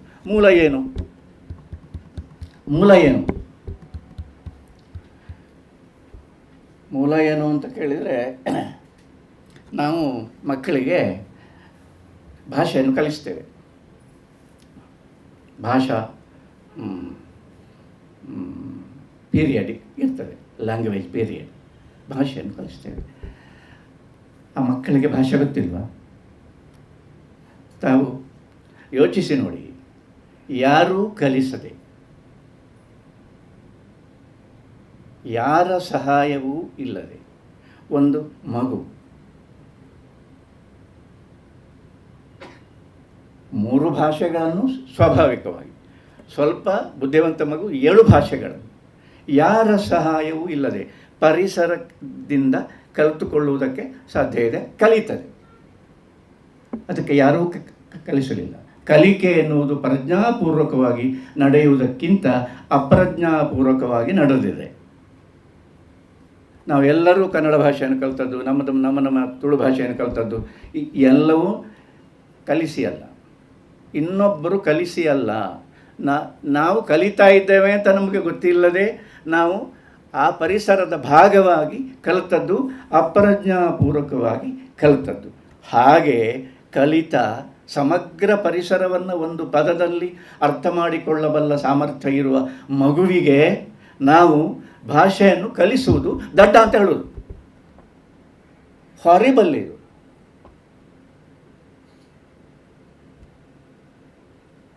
ಇದು ಏನು ಕಥೆ ಇದು? ಏನಾಗ್ತದೆ ಆಗ ಏನಾಗ್ತದೆ? ಮಗು ಸ್ವಾಭಾವಿಕವಾಗಿ ಅದಕ್ಕೆ ಭಾಷೆ ಅದಕ್ಕೆ ಗೊತ್ತಿದೆ, ಅದಕ್ಕೆ ಅದು ಎಲ್ಲವನ್ನು ನೋಡಿದೆ, ಎಲ್ಲವನ್ನು ಅನುಭವಿಸಿದೆ, ಅದು ಎಲ್ಲದರ ಭಾಗ ಆಗಿದೆ. ಅದು ಜೀವಂತವಾದ ಒಂದು ಭಾಗ. ಅದು ಅದರ ಮುಂದೆ ಅದನ್ನು ಕುರ್ಚಿಯಲ್ಲಿ ಕೂತ್ಕೊಳಿಸಿ, ಅದನ್ನು ಡೆಸ್ಕಿನಲ್ಲಿ ಕೂತ್ಕೊಳಿಸಿ ಮೇಷ್ಟ್ರು ಬಂದು ಕುರ್ಚಿಯಲ್ಲಿ ಕೂತು ಪಾಠ ಮಾಡಲಿಕ್ಕೆ ಶುರು ಮಾಡ್ತಾರೆ. ವರ್ಣಮಾಲೆ ಇಂಥದ್ದು ಮಾಡ್ತಾರೆ ಅವರು. ನಾವೆಲ್ಲರೂ ಕಲಿತದ್ದು ಹಾಗೆ. ನಾವು ಎಲ್ಲರೂ ಅಂಥ ವಿದ್ಯಾರ್ಥಿಗಳಾಗಿ, ಕಲಿತ ವಿದ್ಯಾರ್ಥಿಗಳಾಗಿಯೂ ಇದ್ದೆವು. ಅದಕ್ಕಿಂತ ಮುಂಚೆ ಸುದೈವದಿಂದ ನೈಸರ್ಗಿಕವಾಗಿ ಯಾರು ಕಲಿಸದೆ ಎಲ್ಲವನ್ನೂ ನಮ್ಮ ಸಾಧ್ಯವಿದ್ದಷ್ಟು ಮಟ್ಟಿಗೆ ಕಲಿತಂತಹ ಮುಗ್ಧ ವಿದ್ಯಾರ್ಥಿಗಳು ಆಗಿದ್ದೆವು. ಪ್ರತಿಯೊಬ್ಬರೂ ಹೀಗೆ. ಮೇಷ್ಟ್ರು ಬರ್ತಾರೆ, ಅವರು ಶುರು ಮಾಡ್ತಾರೆ. ಮಗು ಅವರನ್ನು ನೋಡ್ತದೆ. ಮಗು ಕಲಿಯುವುದು ಯಾವುದನ್ನು?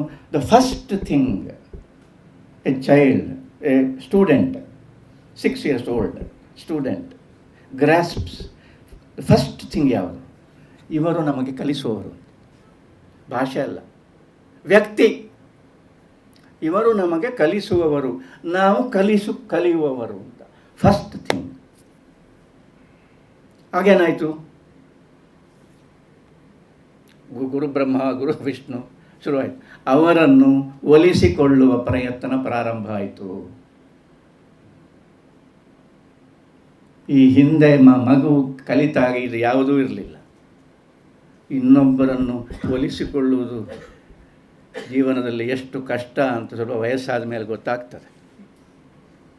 ಅದು ಆಗುತ್ತದೋ ಇಲ್ಲವೋ ಎನ್ನುವುದು ಒಂದು ಪ್ರಶ್ನೆ. ಅದರ ಮೇಲಿಂದ ಒಲಿಸಿಕೊಳ್ಳುವುದಕ್ಕೆ ಸಾಧ್ಯ ಆಯಿತು ಅಂತ ನಿಮಗೆ ಗೊತ್ತಾದ ಮೇಲೆ ಇದರಿಂದ ಏನಾಯಿತು ಎನ್ನುವ ಪ್ರಶ್ನೆಯೂ ಒಟ್ಟಿಗೆ ಹುಟ್ಟುತ್ತದೆ. ಬಹಳ ವಿಚಿತ್ರವಾಗಿರತಕ್ಕ ಒಂದು ಗುರು ಮತ್ತು ಶಿಷ್ಯ ಸಂಬಂಧ. ನಾನು ಆಕ್ಷೇಪಿಸ್ತಾ ಇಲ್ಲ, this is what is happening. ಗುರು ಅವನ ಮಾಡಿತು, ಪ್ರಾರಂಭ ಆಯಿತು. ಆಗ ಏನಾಯಿತು? ಅವನ ಮೂಲಕ ನಾವು ಕಲಿಯುವುದು. ಆವಾಗ ಸ್ವಾಭಾವಿಕವಾಗಿ ನಿಸರ್ಗ ಸಹಜವಾಗಿ ಕಲಿಯತಕ್ಕ ಫ್ಯಾಕಲ್ಟಿ ಮರೆಯಾಗಿ ಹೋಯಿತು. ಅವರ ಮೂಲಕ ನಮಗೆ ಬರಬೇಕು ಅಂತ ಪರಂಪರೆ ಪ್ರಾರಂಭ ಆಯಿತು. ಈಗ ಭಾಷೆಯು ಮೂಲವನ್ನು ಸೂಚಿಸತಕ್ಕ ಸಂಗತಿ ಎನ್ನುವುದನ್ನು ನಾವು ಒಪ್ಪಿದರೆ,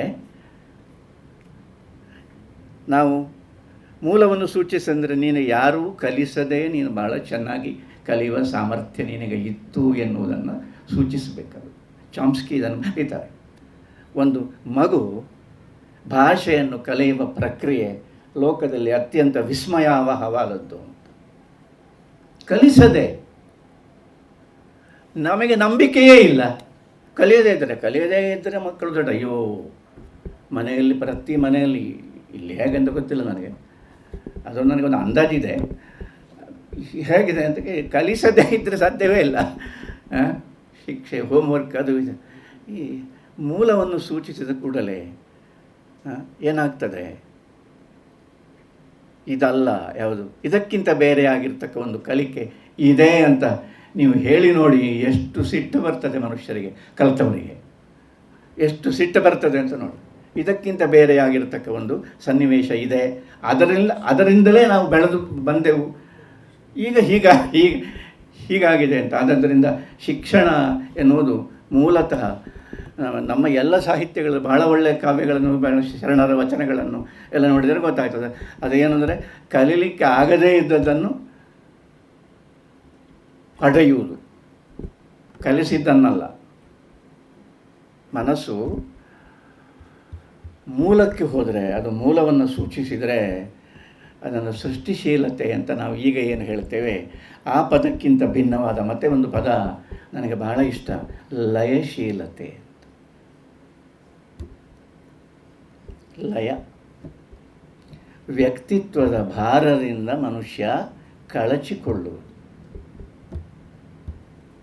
ಕಲಿಸ ಕೂಡಲೇ ಒಬ್ಬರು ಮೇಷ್ಟ್ರಿದ್ದಾರೆ, ಅವೆಲ್ಲ ಹೀಗೆ ಕಲಿತವರು, ಎಲ್ಲರೂ ಹೀಗೆ ಕಲಿತವರು. ಒಬ್ಬರು ಮೇಷ್ಟ್ರಿದ್ದಾರೆ, ದೊಡ್ಡವರಿದ್ದಾರೆ, ಪ್ರೊಫೆಸರ್ಸ್ ಎಲ್ಲ ಇದ್ದಾರೆ, ದೊಡ್ಡ ದೊಡ್ಡ ವಿದ್ವಾಂಸರು ಎಲ್ಲರೂ ಇದ್ದಾರೆ. ಇದೆಲ್ಲ ನಾವು ಉಪಕೃತರಾಗ, ಎಲ್ಲವೂ ಸರಿ, ಯಾವುದೂ ತಪ್ಪೇನೂ ಅಲ್ಲ. ಇದನ್ನು ನಾವು ಸೃಷ್ಟಿಶೀಲತೆ ಅಂತ ಹೇಳ್ತೇವೆ. ಇದರಿಂದ ಏನಾಗಿದೆ, ನಾನು ಆ ಗುರುವಿನ ಶಿಷ್ಯ ಅಂತೇಳಿ ನನ್ನ ವ್ಯಕ್ತಿತ್ವ ಬೆಳೆದಿದೆ. ಅಯ್ಯ, ಮೂಲತಃ ಮನುಷ್ಯನಿಗೆ ಬೇಕಾದ ವ್ಯಕ್ತಿತ್ವದಿಂದ ಪಾರಾಗುವುದು. ಯಾಕೆ ಅಂದರೆ ಅದು ಕೃತಕವಾದದ್ದು, ಆ ವ್ಯಕ್ತಿತ್ವ ಸೃಷ್ಟಿಯಾದದ್ದು. ಅದು ಎಷ್ಟು ಸ್ವಾಭಾವಿಕ, ಎಷ್ಟು ನಮ್ಮ ವಾಸ್ತವಿಕ ಅಂತ ಎಷ್ಟು ನಾವು ಹೇಳಿದರೂ ಕೂಡ ವ್ಯಕ್ತಿತ್ವದಿಂದ ಪಾರಾಗುವುದು ಕೂಡ ವ್ಯಕ್ತಿತ್ವದ ಒಂದು ಬಹಳ ದೊಡ್ಡ ಸಿದ್ಧಿ. ಇದನ್ನು ಮೂಲದ ಕಡೆಗೆ ಕಣ್ಣು ಮಾಡಿದರೆ, ಮೂಲದ ಭಾಷೆ ಮೂಲದ ಕಡೆಗೆ ಸೂಚಿಸಿದರೆ ಅದು ಹೇಳ್ತದೆ, ಯಾರೂ ಕಲಿಯದೆ ನಿನಗೆ ಕಲಿಸುವುದಕ್ಕೆ ಸಾಧ್ಯ ಇತ್ತು, ಎಲ್ಲರೂ ನಿನಗೆ ಕಲಿಸಿ ಹೀಗಾಗಿದೆ ನಿನ್ನ ಪಾಡು. ಬಹಳ ವಿಚಿತ್ರ ಇದೆ. ಆದ್ದರಿಂದ ಸೃಷ್ಟಿಶೀಲತೆ ಎಷ್ಟು ಮುಖ್ಯವೋ ನಾನು ಯಾವುದನ್ನೂ ಅಲ್ಲಗಳೆಯುವುದಿಲ್ಲ. ಅಲ್ಲಗಳೆದರೆ ಕೇಳುವವರು ಯಾರು? ಸೃಷ್ಟಿಶೀಲತೆ ಎಷ್ಟು ಮುಖ್ಯವೋ ಲಯಶೀಲತೆಯು ಅಷ್ಟೇ ಮುಖ್ಯ. ಪ್ರಜ್ಞಾಪೂರ್ವಕವಾಗಿ ನಾವು ಕಲಿತದ್ದು ಅಪ್ರಜ್ಞಾಪೂರ್ವಕವಾಗಿ ನಾವು ಕಲಿತದರ ಮೇಲೆ ಬಿದ್ದು ತನ್ನ ಪ್ರಾಧಾನ್ಯವನ್ನು ತೋರಿಸ್ತಾ ಇದೆ. ಈ ಪ್ರಜ್ಞಾಪೂರ್ವಕತೆ ಅಂತ ಹೇಳುವುದೇ ಭಾಷೆಯ ಸೃಷ್ಟಿ. ಆದ್ದರಿಂದ ಶಿಕ್ಷಣದ ಬಗ್ಗೆ ಮಾತಾಡುವುದಕ್ಕೆ ಬಂದಾಗ ಇಲ್ಲಿ ನಾನು ಯಾಕೆ ಹೇಳಿದೆ ಅಂದರೆ ಒಂದು ಗುಟ್ಟಿದೆ, ಒಂದು ರಹಸ್ಯ ಇದೆ. ಅದು ಬರೀ ತರ್ಕದ ನೆಲೆಯಲ್ಲಿ ನಿಂತು ವಾದ ಪ್ರತಿವಾದ ಮಾಡ್ತಾ ಇದ್ದರೆ ಅದು ಗೊತ್ತಾಗುವುದಿಲ್ಲ. ಅಡಗಿದರೆ ಗೊತ್ತಾಗಬಹುದು, ಅಡಗಿದ ಸತ್ಯ.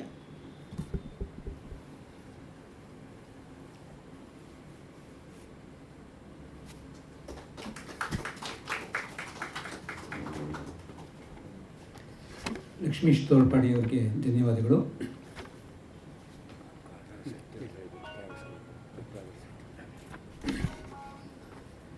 ಸ್ನೇಹಿತರೆ, ವಿಕ್ರು ಗೋಕಾಕ್ ಟ್ರಸ್ಟಿನ ಅಧ್ಯಕ್ಷರಾದಂಥ ಗಂಗಾಧರ ಶೆಟ್ಟಿಯವರು ಮತ್ತು ಹಿರಿಯ ಸರ್ಕಾರಿ ಧುರೀಣರಾದಂಥ BM ವಿಶ್ವನಾಥನ್ ಅವರು ಈ ಕಾರ್ಯಕ್ರಮಕ್ಕೆ ಆಗಮಿಸಬೇಕಾಗಿತ್ತು. ಅವರ ಅನಾರೋಗ್ಯದ ಕಾರಣದಿಂದ ಈ ಕಾರ್ಯಕ್ರಮದಲ್ಲಿ ಪಾಲ್ಗೊಳ್ಳಲಾಗ್ತಾ ಇಲ್ಲ. ಅವರಿಬ್ಬರು ಪ್ರಶಸ್ತಿ ಪುರಸ್ಕೃತರಿಗೆ ಅಭಿನಂದನೆಗಳನ್ನು ಸಲ್ಲಿಸಿದ್ದಾರೆ. ಈಗ ಅಧ್ಯಕ್ಷೀಯ ನುಡಿಗಳಿಗಾಗಿ ಡಾಕ್ಟರ್ ನರಹಳ್ಳಿ ಬಾಲಸುಬ್ರಹ್ಮಣ್ಯಂ ಅವ್ರನ್ನ ಕೋರ್ತಾ ಇದ್ದೀನಿ. ಹಿರಿಯ ವಿದ್ವಾಂಸರು, ಬಹುಮುಖಿ ಚಿಂತಕರು ಮತ್ತು ವಿಕ್ರು ಗೋಕಾಕ್ ಟ್ರಸ್ಟ್ನ ಹಿರಿಯ ಸದಸ್ಯರು. ಈ ಟ್ರಸ್ಟ್ನ ಸಂಪರ್ಕ ನನಗೆ ಕಳೆದ 1 ದಶಕದಿಂದ ಇದೆ. ಆಗಿನಿಂದ ಅನಿಲ್ ಗೋಕಾಕ್ ಅವರನ್ನು ನಾನು ಹತ್ತಿರದಿಂದ ಬಲ್ಲೆ. ಭಾರತೀಯ ಸೇವೆಯಲ್ಲಿ ಅತ್ಯಂತ ಉನ್ನತ ಅಧಿಕಾರದಲ್ಲಿದ್ದ ಅವರು, ಅವರ ವ್ಯಕ್ತಿತ್ವ ಒಂದು ಮಾದರಿಯ ವ್ಯಕ್ತಿತ್ವ ಎನ್ನುವ ರೀತಿಯಲ್ಲಿ ನಾನು ಕಂಡುಕೊಂಡಿದ್ದೇನೆ. ಇತ್ತೀಚೆಗೆ ಅವರು ಅಧಿಕಾರದಲ್ಲಿದ್ದಾಗ ತುಂಬ ನಿಷ್ಠೆಯಿಂದ ಕೆಲಸ ಮಾಡಿದಂಥವರು. ಆದರೆ ನಿವೃತ್ತರಾದ ಮೇಲೆ ಅವರು ಬರವಣಿಗೆಯಲ್ಲಿ ತಮ್ಮನ್ನು ಗಂಭೀರವಾಗಿ ತೊಡಗಿಸ್ಕೊಂಡಿದ್ದಾರೆ.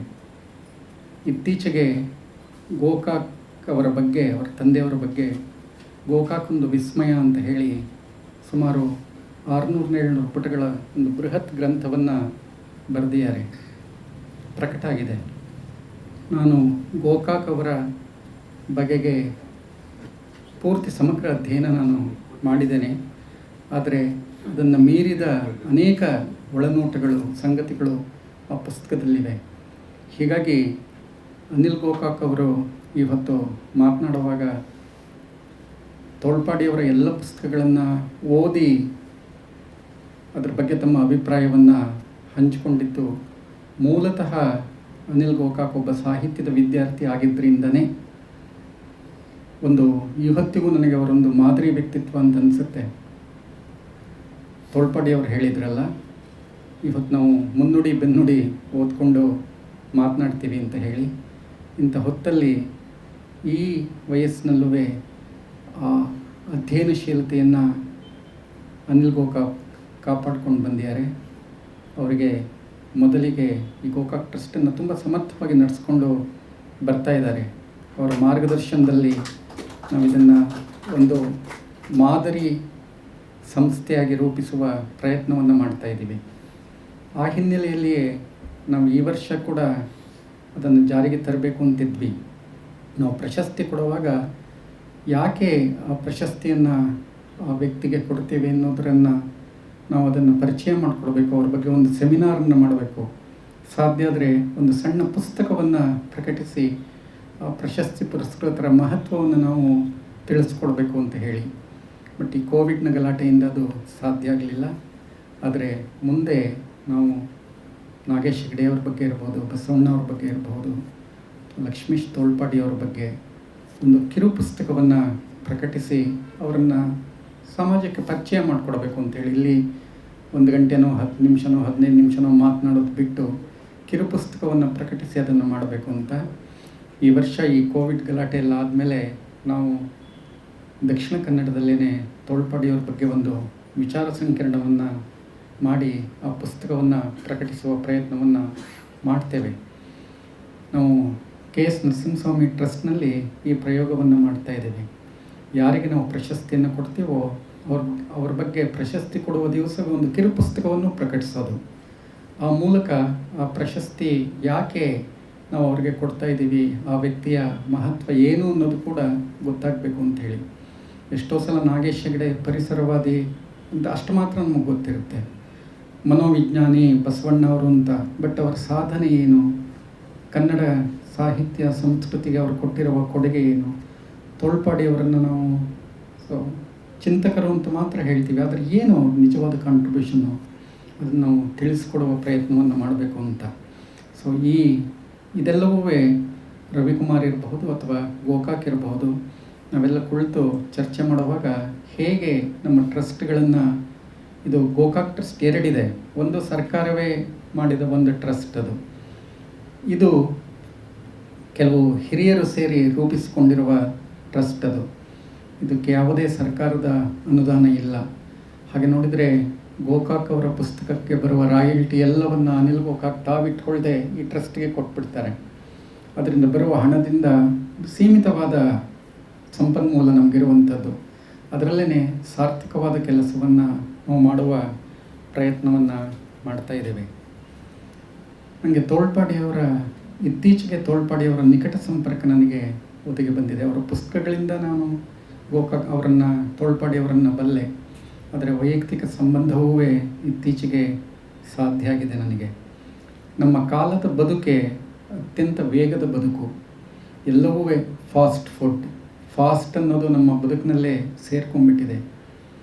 ಆದರೆ ತೋಳ್ಪಾಡಿಯವರ ಮನೆಗೆ ಹೋದರೆ, ತೋಳ್ಪಾಡಿಯವ್ರ ಜೊತೆ ಇದ್ದರೆ, ಈಗ ಅವ್ರ ಮಾತನ್ನು ಕೇಳಿದ್ರಲ್ಲ, ಸಾವಧಾನದ ಲಯ ಅವರ ವ್ಯಕ್ತಿತ್ವದಲ್ಲಿ ಪ್ರಧಾನವಾಗಿರುವಂಥದ್ದು. ವೇಗದ ಬದುಕಿಗೆ ಪರ್ಯಾಯವಾದ ಒಂದು ನೆಲೆ ಈ ಸಾವಧಾನದ ಬದುಕು. ಇವತ್ತು ನಾವು ಅದನ್ನು ಕಳ್ಕೊಂಡ್ಬಿಟ್ಟಿದ್ದೀವಿ. ಈ ಸಾವಧಾನದ ನಡೆಗೆ ಏನಿರುತ್ತೆ ಅಂತಂದರೆ, ವೇಗದ ಬದುಕಿಗೆ ಕಾಣದ ಸೂಕ್ಷ್ಮಗಳು, ಕಾಣದ ಒಳನೋಟಗಳು, ಕಾಣದ ಚೆಲುವು ಈ ಸಾವಧಾನದ ನಡೆಗೆ ಸಾಧ್ಯ ಆಗುತ್ತೆ. ವೇಗದ ಬದುಕಿಗೆ ಸಾಧ್ಯ ಆಗೋದಿಲ್ಲ. ಯಾರು ಮಹಾಕಾವ್ಯ ಬರೀತಾರೆ, ಮಹತ್ವದನ್ನು ಸಾಧಿಸ್ತಾರೆ ಅಂತಂದರೆ ಅದನ್ನು ನಾವು ಹೇಳ್ತೇವೆ. ಕುದುರೆಯ ಮೇಲೆ ವೇಗವಾಗಿ ಹೋಗುವ ಒಬ್ಬ ವ್ಯಕ್ತಿಗೆ ಹಾದಿ ಬದಿಯ ಹೂವಿನ ಚೆಲುವನ್ನು ನೋಡುವ ವ್ಯವಧಾನ ಯಾರಿಗಿರುತ್ತೋ ಅಂಥವ್ರು ಮಾತ್ರ ಮಹತ್ವದನ್ನು ಸೃಷ್ಟಿಸಬಲ್ಲರು ಅಂತ. ನಮ್ಮ ಈ ಆಧುನಿಕ ಕಾಲದ ವೇಗದ ಬದುಕಿನಲ್ಲವೇ ಹೀಗೆ ಸಾವಧಾನದ, ವ್ಯವಧಾನದ ನಡೆಯನ್ನು, ಲಯವನ್ನು ಅತ್ಯಂತ ಜತನದಿಂದ ಕಾಪಾಡಿಕೊಂಡಿರುವ ಅಪರೂಪದ ವ್ಯಕ್ತಿ ತೋಳ್ಪಾಡಿಯವರು. ಹೀಗಾಗಿಯೇ ಈ ಧ್ಯಾನಶೀಲ ಮನಸ್ಥಿತಿ ಇಲ್ಲದೇ ಇದ್ದರೆ ಮಹತ್ವದನ್ನು ಸೃಷ್ಟಿಸೋಕ್ಕಾಗೋದಿಲ್ಲ. ಹುತ್ತಗಟ್ಟದೆ ಚಿತ್ತ ಮತ್ತೆ ಕೆತ್ತೀತೇನು ಪುರುಷೋತ್ತಮನ ಅಂತ ರೂಪರೇಖೆ ಅಡಿಗರ ತುಂಬ ಮುಖ್ಯವಾದ ಸಾಲು. ನಾವೆಲ್ಲ ಈ ಧ್ಯಾನಶೀಲ ಮನಸ್ಥಿತಿಯನ್ನು ಕಳ್ಕೊಂಡ್ಬಿಡ್ತಾ ಇದ್ದೀವಿ. ಅಂಥ ಹೊತ್ತಲ್ಲಿ ಆ ಧ್ಯಾನಶೀಲ ಮನಸ್ಥಿತಿಯನ್ನು ಕಾಪಾಡ್ಕೊಳ್ಳೋದು ಮಾತ್ರ ಅಲ್ಲ, ಅದರ ಮಹತ್ವ ಎಷ್ಟು ಅನ್ನೋದನ್ನು ತಮ್ಮ ಪ್ರತಿ ಮಾತು, ನಡೆ, ಪುಸ್ತಕ ಎಲ್ಲದರಲ್ಲೂ ತೋಳ್ಪಾಡಿಯವರು ನಮಗೆ ಕಲಿಸ್ಕೊಡ್ತಾ ಇದ್ದಾರೆ ಅನ್ನೋದು ಬಹಳ ಇಂಪಾರ್ಟೆಂಟು. ಅದೇ ನಿಜವಾದ ಶಿಕ್ಷಣ ಇವತ್ತು ಆಗಬೇಕಾಗಿರೋದು. ನಮ್ಮ ಮಕ್ಕಳಿಗೆ ನಾವು ಕಲಿಸ್ಬೇಕಾಗಿರೋದು ಇಂಥ ಕಾನ್ಸಂಟ್ರೇಷನನ್ನೇ. ನಾವು ಅದನ್ನು ಕಳ್ಕೊಂಡ್ಬಿಡ್ತಾ ಇದ್ದೀವಿ ಅನ್ನೋದೇ ನಮ್ಮೆಲ್ಲರ ದುರಂತ. ತೋಳ್ಪಾಡಿ ವೈದಿಕ ಮನೆತನದಿಂದ ಬಂದವರು, ಪರಂಪರೆಯ ಆಳವಾದ ತಿಳುವಳಿಕೆ ಇದೆ, ಸಂಸ್ಕೃತವನ್ನು ಹತ್ತಿರದಿಂದ ಬಲ್ಲವರು, ವಿದ್ಯಾಭೂಷಣರ ಆಪ್ತರವರು, ಗೊತ್ತವರಿಗೆ ವಿದ್ಯಾಭೂಷಣರು, ತೋಳ್ಪಾಡಿಯವರು. ಈಗ ನಮಗೆ ವಿದ್ಯಾಭೂಷಣರು ಹೇಗೆ ಒಂದು ಕ್ರಾಂತಿಕಾರಿ ನಡೆಯನ್ನು ಬದುಕಿನಲ್ಲಿ ತಗೊಂಡ್ರು, ತನಗನ್ಸಿದ್ದನ್ನು ನಾನು ಮಾಡ್ತೇನೆ, ಸುಳ್ಳು ಬದುಕನ್ನು ಬದುಕೋದಿಲ್ಲ ಅನ್ನೋದನ್ನು ಅಂತ. ಇವತ್ತು ಅವ್ರು ಬಂದಿರೋದು ಕೂಡ ಅರ್ಥಪೂರ್ಣ. ಯಾಕೆಂದರೆ ಬಹುಶಃ ತೋಳ್ಪಾಡಿಯವರನ್ನು ತುಂಬ ಆಪ್ತವಾಗಿ ಬಲ್ಲಂಥವ್ರು ವಿದ್ಯಾಭೂಷಣರು. ವಿದ್ಯಾಭೂಷಣರನ್ನು ತುಂಬ ಆಪ್ತವಾಗಿ ಬಲ್ಲಂಥವರು ನಮ್ಮ ತೋಳ್ಪಾಡಿಯವರು. ಅವರಿಬ್ಬರ ಸಂಬಂಧ ಕೂಡ ತುಂಬ ಅರ್ಥಪೂರ್ಣವಾದದ್ದು. ನಾವು ಒಟ್ಟು ಅವರಿಬ್ಬರ ಬದುಕನ್ನು ನೋಡಿದರೆ ಯಾರು ಯಾವುದನ್ನು ತ್ಯಾಗ ಮಾಡಿದರು, ಯಾವುದನ್ನು ಒಪ್ಪಿಸ್ಕೊಂಡ್ರು, ಯಾಕೆ ಒಪ್ಪಿಸ್ಕೊಂಡ್ರು, ಹೇಗೆ ಬದುಕ್ತಾ ಇದ್ದಾರೆ, ಈ ಎಲ್ಲವೂ ಕೂಡ ನಮ್ಮ ಕಾಲದ ಇವರೇ ಹೇಳೋ ಹಾಗೆ ಅರ್ಥವಾಗದ ರಹಸ್ಯಗಳು, ವಿಸ್ಮಯಗಳು. ಅದರಿಂದ ಅದನ್ನು ಅರ್ಥ ಮಾಡ್ಕೊಳಕ್ಕೆ ಹೋದರೆ ಕಷ್ಟ. ಹೇಗೆ ಅದನ್ನು ಅನಲೈಸ್ ಮಾಡ್ತೀರಾ? ನಮ್ಮ ಬಹಳ ಮುಖ್ಯವಾದ್ದೇನು ಅಂತಂದರೆ, ತೋಳ್ಪಾಡಿಯವರಿಗೆ ಮಾತಿನ ಶಕ್ತಿಯೂ ಗೊತ್ತು, ಮಾತಿನ ಮಿತಿಯೂ ಗೊತ್ತು. ಬಹಳ ಮುಖ್ಯವಾದದ್ದು. ತೋಳ್ಪಾಡಿಯವರಿಗೆ ಮೌನದ ಅರ್ಥ ತುಂಬ ಚೆನ್ನಾಗಿ ಗೊತ್ತು. ಮೌನದ ಅರ್ಥ ಗೊತ್ತಿಲ್ಲದೆ ಇದ್ದರೆ ಮಾತನ್ನು ಸಮರ್ಥವಾಗಿ ಬಳಸೋಕ್ಕಾಗೋದೇ ಇಲ್ಲ. ಸೊ ತೋಳ್ಪಾಡಿಯವರ ಒಂದು ಮುಗುಳ್ನಗು ಇರುತ್ತೆ, ಒಂದು ನೋಟ ಇರುತ್ತೆ. ಅವರ ಮಾತುಗಳನ್ನು ಗಮನಿಸಿ, ಮಧ್ಯೆ ಮಧ್ಯೆ ಮೌನ ಇರುತ್ತೆ, ಒಂದು ಮುಗುಳ್ನಗು ಇರುತ್ತೆ, ಒಂದು ನೋಟ ಇರುತ್ತೆ. ನಾವು ಅವರ ಮಾತುಗಳನ್ನು ಕೇಳುವಾಗ ಬರೀ ಮಾತಲ್ಲ, ಅವರ ಆ ಭಂಗಿಯೂ ಇದೆಯಲ್ಲ, ಎಲ್ಲವೂ ಇನ್ನೇನೋ ಅರ್ಥವನ್ನು ಕೊಡ್ತಾ ಇರುತ್ತೆ, ಬೇರೆ ಅರ್ಥದ ನೆಲೆಗೆ ನಮ್ಮನ್ನು ಕರ್ಕೊಂಡು ಹೋಗ್ತಾ ಇರುತ್ತೆ. ಸೊ ಹೀಗಾಗಿ ಪರಂಪರೆಯನ್ನು ವರ್ತಮಾನದಲ್ಲಿಟ್ಟು, ಆಧುನಿಕ ಸಂದರ್ಭದಲ್ಲಿಟ್ಟು ನೋಡುವ ನಮ್ಮ ಕಾಲದ ಅಪರೂಪದ ಚಿಂತಕ ತೋಳ್ಪಾಡಿಯವರು. ನಮ್ಮಲ್ಲಿ ಎರಡು ಮಾದರಿಗಳಿವೆ. ಒಂದು ಪರಂಪರೆಯನ್ನು ವೈಭವಿಸೋದು. ಅಡಿಗರದನ್ನು ತುಂಬ ಚೆನ್ನಾಗಿ ಹೇಳ್ತಾರೆ. ಬೇರು ಸತ್ತಿ ಮರವ ನಿಲ್ಲಿಸು ಮಗು, ಕಟ್ಟೆ ಕಟ್ಟು, ಅದರ ಕೊಂಬೆಗಳೆಲ್ಲ ಹಾಗೆ ಇರಲಿ, ಅದನ್ನು ವೈಭವಿಸುವಂಥ.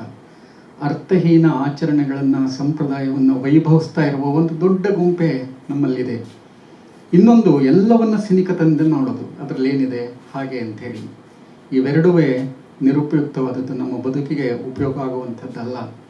ತೋಳ್ಪಾಡಿಯವರು ಪರಂಪರೆಯನ್ನು ಆಳವಾಗಿ ಬಲ್ಲಂಥವರು, ಅದನ್ನು ವರ್ತಮಾನದಲ್ಲಿಟ್ಟು ನೋಡುವಂಥವರು, ಅದನ್ನು ಹೇಗೆ ಸಮಕಾಲೀನವಾಗಬೇಕು ಅಂತ.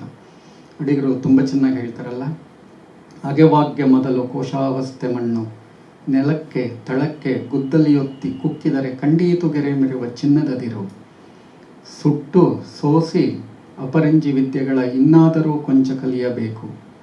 ಬಹಳ ಇಂಪಾರ್ಟೆಂಟ್. ಆಳಕ್ಕೆ ಇಳಿದ್ರೆ ನಿಮಗೆ ಚಿನ್ನದ ಅದಿರು ಸಿಗುತ್ತೆ, ಅದನ್ನು ಹಾಗೆ ಬಳಸೋಕ್ಕಾಗೋದಿಲ್ಲ.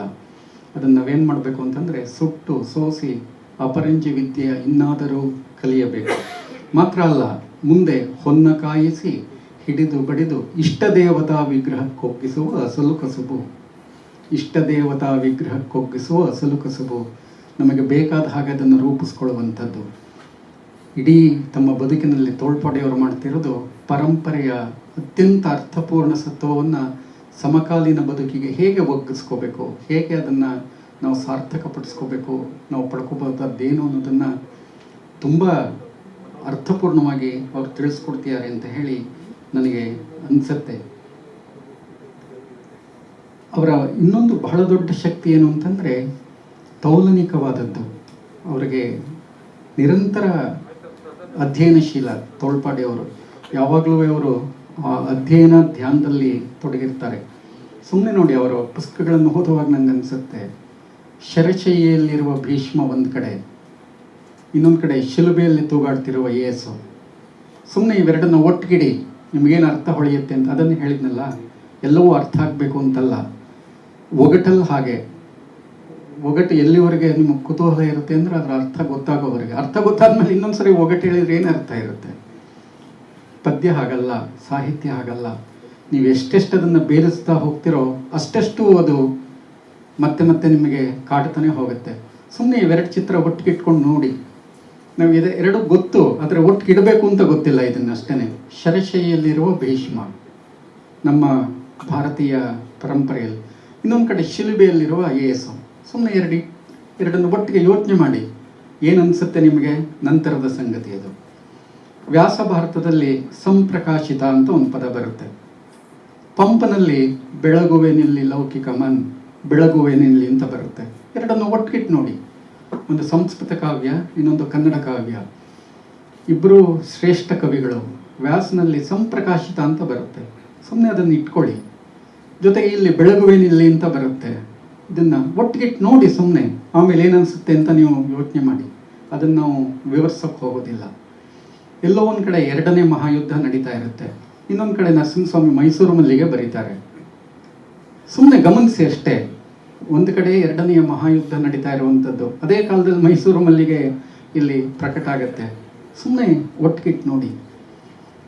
ಏನು ಮಾಡ್ತಾರೆ ತೋಳ್ಪಾಡಿಯವರು ಅಂತಂದರೆ, ನಮ್ಮ ಬದುಕಿನ ಸುತ್ತಮುತ್ತ ಹೀಗಿರುವ ಅನೇಕ ಸಂಗತಿಗಳನ್ನು ನಮ್ಮ ಒಟ್ಟಿಗಿಟ್ಟು ಇಡ್ತಾರಷ್ಟೇ. ಆಮೇಲೆ ಅದರ ಬಗ್ಗೆ ಬರುವ ಚಿಂತನೆಗಳು ಮತ್ತೊಂದು ಎಲ್ಲವೂ ನೀವೇ ಯೋಚನೆ ಮಾಡ್ತಾ ಹೋಗಿ. ಅಂದರೆ ಈ ಹೊತ್ತು ಅರ್ಥ ಹೇಳೋದಲ್ಲ ನಮಗೆ ಬೇಕಾಗಿರೋದು, ಚಿಂತನೆಗೆ ಹಚ್ಚುವಂಥದ್ದು ಬಹಳ ಇಂಪಾರ್ಟೆಂಟ್. ಎಲ್ಲವೂ ನಾವು ಏನು ಮಾಡಿದ್ದೀವಿ ಅಂದರೆ ಅರ್ಥ ಹೇಳುವಂಥ, ತಾತ್ಪರ್ಯ ಹೇಳುವಂಥ ನಮ್ಮ ಇಡೀ ಅಧ್ಯಯನದ ಕ್ರಮವೇ ಹೀಗಾಗಿದೆ. ನಿನ್ನೆ ಕೂಡ ನನಗೆ ಯಾರೋ ಹೇಳ್ತಾ ಇದ್ರು, ಅಡಿಗರ ಬಗ್ಗೆ ನಾನು ಮಾತನಾಡ್ತಾ ಇದ್ದರೆ, ಸರ್ ಆ ಚಿಂತಾಮಣಿಯ ಕಂಡ ಮುಖ ಏನರ್ಥ ಸರ್ ಅದರದ್ದು? ಅಯ್ಯೋ ದೇವ್ರೇ, ಒಂದು ಪದ್ಯದನ್ನು ನೀವು ಅರ್ಥದ ನೆಲೆಗೆ ಇಳಿಸ್ಬಿಟ್ರೆ ಅದರ ಅನುಭವನೇ ಹೊರಟೋಗ್ಬಿಡುತ್ತೆ. ಮಿಸ್ಟ್ರಿ. ಇದುವರೆಗೂ ಅವ್ರು ಹೇಳೋಕ್ಕೆ ಪ್ರಯತ್ನ ಪಡ್ತಿದ್ದು, ಇದಾದಮೇಲೆ ಯಾರೋ ಕೇಳ್ತಾರೆ, ಲಕ್ಷ್ಮೀ ತೋಳ್ಪಡಿಯವ್ರು ಏನು ಮಾತಾಡಿದರು? ಲಕ್ಷ್ಮೀ ತೋಳ್ಪಡಿಯವ್ರು ಏನು ಮಾತಾಡಿದ್ರು ಒಂದು ಎಕ್ಸ್ಪೀರಿಯನ್ಸ್ ಅಷ್ಟೇ, ನೀವು ಕೇಳಿಸ್ಕೋಬೇಕಷ್ಟೇ ಇಲ್ಲಿ ಕೂತು. ಅದನ್ನು ನಾನು ಆಮೇಲಿಂದ 4 ಸಾಲಿನಲ್ಲಿ ಸರಳೀಕರಿಸ್ತೀನಿ ಅಂದರೆ ತೋಳ್ಪಾಡಿಯವರು ಆಡಿದ ಮಾತಲ್ಲ ಅದು. ನಾನು ಸರಳೀಕರಿಸಿಕೊಂಡ ಆ ತಾತ್ಪರ್ಯ. ಇವತ್ತೆಲ್ಲವನ್ನು ನಾವೇನು ಮಾಡಿದ್ದೀವಿ ಅಂತಂದರೆ ಈ ತಾತ್ಪರ್ಯದ ಅರ್ಥದ ನೆಲೆಗೆ ಇಳಿಸ್ತಾ ಇದ್ದೀವಿ. ಅದರ ನಿಗೂಢ ರೋಮಾಂಚಕಾರಿಯಾದ ಅನುಭವದಿಂದ ಕಳ್ಕೊಂಡ್ಬಿಡ್ತಾ ಇದ್ದೀವಿ. ಸೊ ನಿಜವಾಗಿಯೂ ತೋಳ್ಪಾಡಿಯವರ ಮಾತಿರಬಹುದು, ಕೃತಿ ಇರಬಹುದು, ಅವರ ಮನೆ ಇರಬಹುದು, ಮಾಳವಿಕ ಇರಬಹುದು, ಎಲ್ಲರೂ ನಿಗೂಢವೇ. ಆದ್ದರಿಂದ ನಾನು ಮಾಳವಿಕಾಗೆ ಹೇಳ್ತಾ ಇದ್ದೆ, ಇನ್ಮೇಲೆ ಅಪ್ಪ ಅಲ್ಲ ನಮ್ಮ ಗುರಿ ನೀನಮ್ಮ. ಅದರಿಂದ ಯಾಕೆಂದರೆ ತಂತ್ರಜ್ಞಾನದಲ್ಲಿ ಅನೇಕ ಪರಿಣತಿಯನ್ನು ಪಡೆದಿರುವಂತಹ ಪ್ರತಿಭೆ, ಒಂದು ಕಡೆ ಸಂಸ್ಕೃತದ ಆಳವಾದ ಪರಂಪರೆಯ ತಿಳುವಳಿಕೆ. ಅವರ ಮನೆಗೆ ಹೋದರೆ ಅಲ್ಲೊಂದು ದೇವಸ್ಥಾನ ಇದೆ, ದೇವಸ್ಥಾನದ ಅಂಕಣದಲ್ಲಿ ಈ ಮಾಳವಿಕ ಕಂಪ್ಯೂಟರ್ ಹಿಡ್ಕೊಂಡು ಕುಳಿತಿರುವಂಥದ್ದು. ಚೆನ್ನಾಗಿದೆ ಅದು. ಇದು ನನಗೆ ನೋಡಿದಾಗ ಪೂತಿನ ನೆನಪಾಗಿದ್ದು ನನಗೆ. ಪೂತಿನ ಮೆಕಾಲೆಯನ್ನು ಓದಿದ್ದೆಲ್ಲಿ ಅಂತಂದರೆ ಮೇಲುಕೋಟೆಯ ದೇವಸ್ಥಾನದಲ್ಲಿ. ಆದರೆ ಪೂತಿನ ಹೇಳ್ತಾರೆ, ಆ ಮೆಕಾಲೆ ಓದಿದ ಮೇಲೆ ನನ್ನ ಮತಿ ಮಂಕಾಗಲಿಲ್ಲ, ನಿಶ್ಚಿತ ಆಯಿತು ಅಂತ. ಬಹಳ ಇಂಪಾರ್ಟೆಂಟ್ ಆದ ಸಂಗತಿ. ನಾವೆಲ್ಲ ಏನು ಹೇಳ್ತೀವಿ ಅಂತಂದರೆ ವೆಸ್ಟಿನ ತಿಳುವಳಿಕೆ ನಮ್ಮನ್ನು ಮಂಕಾಗಿಸ್ತು ಅಂತ. ಪೂತಿನ ಹೇಳ್ತಾರೆ, ಇಲ್ಲ ನನ್ನ ಮತಿಯನ್ನು ನಿಶ್ಚಿತಗೊಳಿಸ್ತದು ಅಂತ ಹೇಳಿ. ಹೀಗಾಗಿ ಎಲ್ಲೋ ಪುತ್ತೂರಿನ ಮನೆಯ ಪರಿಸರ, ಅದರಲ್ಲಿ ಕಂಪ್ಯೂಟರ್ನ ಹಿಡಿದುಕೊಳ್ತಿರುವ ಅತ್ಯಂತ ಆಧುನಿಕ ಮನಸ್ಸಿನ ಒಂದು ಹುಡುಗಿ. ಈ ಚಿತ್ರವೇ ನನಗೆ ಒಂದು ರೋಮಾಂಚಕಾರಿಯಾದ ಚಿತ್ರ ಅಂತ ಹೇಳಿ ಅನ್ನಿಸ್ತಾ ಇದೆ.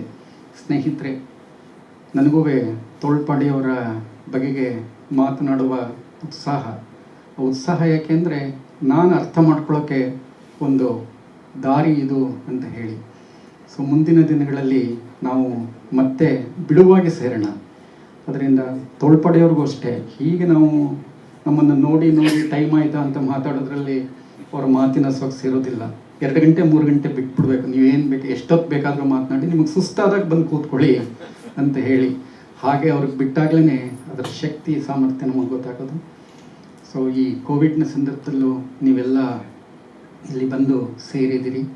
ಈ ಸಭೆಗೆ ಆ ಮಹತ್ವ ಇದೆ ಅಂತ ಹೇಳಿ, ಇದೊಂದು ನೆರವಿ ಅಲ್ಲ, ಸಭೆ ಅಲ್ಲ, ಇದೊಂದು ಬೇರೆ ಅರ್ಥ, ಒಂದು ನೆಲೆ ಇದಕ್ಕಿದೆ ಅಂತ ಹೇಳಿ ಭಾವಿಸಿದ್ದೀನಿ.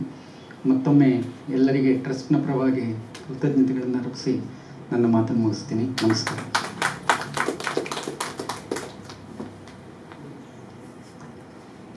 ಹಿರಿಯರೇ ಮತ್ತು ಆತ್ಮೀಯರೇ, ಈ ಕಾರ್ಯಕ್ರಮದ ಮಾರ್ಗದರ್ಶಕರು ವಿಕ್ರು ಗೋಕಾಕ್ ಟ್ರಸ್ಟ್ನ ಅಧ್ಯಕ್ಷರಾದಂಥ ಗಂಗಾಧರ್ ಶೆಟ್ಟಿಯವರಿಗೆ ಮತ್ತು ಸ್ಥಾಪಕ ಸದಸ್ಯರಾದ BN ವಿಶ್ವನಾಥನ್ ಅವರಿಗೆ ಎರಡೂ ಸಂಸ್ಥೆಗಳ ಪರವಾಗಿ ಹೃತ್ಪೂರ್ವಕವಾದಂಥ ಧನ್ಯವಾದಗಳನ್ನು ಅರ್ಪಿಸ್ತಾ ಇದ್ದೀವಿ. ಹಾಗೆಯೇ ಈ ಕಾರ್ಯಕ್ರಮಕ್ಕೆ ಸಾಕ್ಷಿಯಾದಂಥ ಶ್ರೀ ವಿದ್ಯಾಭೂಷಣರಿಗೂ, ನಾಗೇಶ್ ಹೆಗಡೆಯವರಿಗೂ, ಎಂ ಬಸವಣ್ಣ ಅವರಿಗೂ ಕೂಡ ಎರಡೂ ಸಂಸ್ಥೆಗಳ ಪರವಾಗಿ ಹೃತ್ಪೂರ್ವಕವಾದಂಥ ಧನ್ಯವಾದಗಳನ್ನು ಸಲ್ಲಿಸ್ತಾ ಇದ್ದೀವಿ. ಪ್ರಶಸ್ತಿ ಪುರಸ್ಕೃತರಾದಂಥ ಲಕ್ಷ್ಮೀಶ್ ತೋಳ್ಪಾಡಿಯವರಿಗೆ ಮತ್ತು ಕುಟುಂಬ ವರ್ಗದವರಿಗೂ ಕೂಡ ಧನ್ಯವಾದಗಳು. ಅಧ್ಯಕ್ಷೀಯ ನುಡಿಗಳಿಗಾಗಿ ಡಾಕ್ಟರ್ ನರಹಳ್ಳಿ ಬಾಲಸುಬ್ರಹ್ಮಣ್ಯಂ ಅವರಿಗೂ ಧನ್ಯವಾದಗಳು. ಈ ಕಾರ್ಯಕ್ರಮದ ರೂವಾರಿಯಾದಂಥ ಭಾರತೀಯ ವಿದ್ಯಾಭವನದ ನಿರ್ದೇಶಕರಾದ ಎಚ್ ಎನ್ ಸುರೇಶ್ ಮತ್ತು ಅವರ ಪರಿವಾರಕ್ಕೂ ಕೂಡ ಧನ್ಯವಾದಗಳು. ಈ ಕಾರ್ಯಕ್ರಮದಲ್ಲಿ ಪ್ರಸಾರ ಮಾಡಿದ ಬುಕ್ ಬ್ರಹ್ಮದ ಸತೀಶ್ ಚಪ್ಪರ್ಕೆ ಮತ್ತು ದೇವಪತಾರ್ ಅವರ ಬಳಗಕ್ಕೂ ಕೂಡ ಹೃತ್ಪೂರ್ವಕವಾದಂತಹ ಧನ್ಯವಾದಗಳು. ಭವನದ ಗೀತೆಯನ್ನು ಹಾಡಿದ ಚೈತನ್ಯ ಅವರಿಗೂ ಕೂಡ ಧನ್ಯವಾದಗಳು. ಕಾರ್ಯಕ್ರಮದಲ್ಲಿ ಭಾಗವಹಿಸಿದ ನಿಮ್ಮೆಲ್ಲರಿಗೂ ಮತ್ತೊಮ್ಮೆ ಧನ್ಯವಾದಗಳು. ಈ ಕಾರ್ಯಕ್ರಮವನ್ನು ಮುಗಿಸ್ತಾ ಇಲ್ಲ, ಮುಂದಿನ ವರ್ಷದ ಕಾರ್ಯಕ್ರಮಕ್ಕೆ ನಿಮ್ಮನ್ನು ಮತ್ತೊಮ್ಮೆ ಆಹ್ವಾನಿಸಿ ಇಲ್ಲಿಗೆ ವಿರಾಮ ಹೇಳ್ತಾ ಇದ್ದೀವಿ. ಜೈ ಹಿಂದ್, ಜೈ ಕರ್ನಾಟಕ ಮಾತೆ.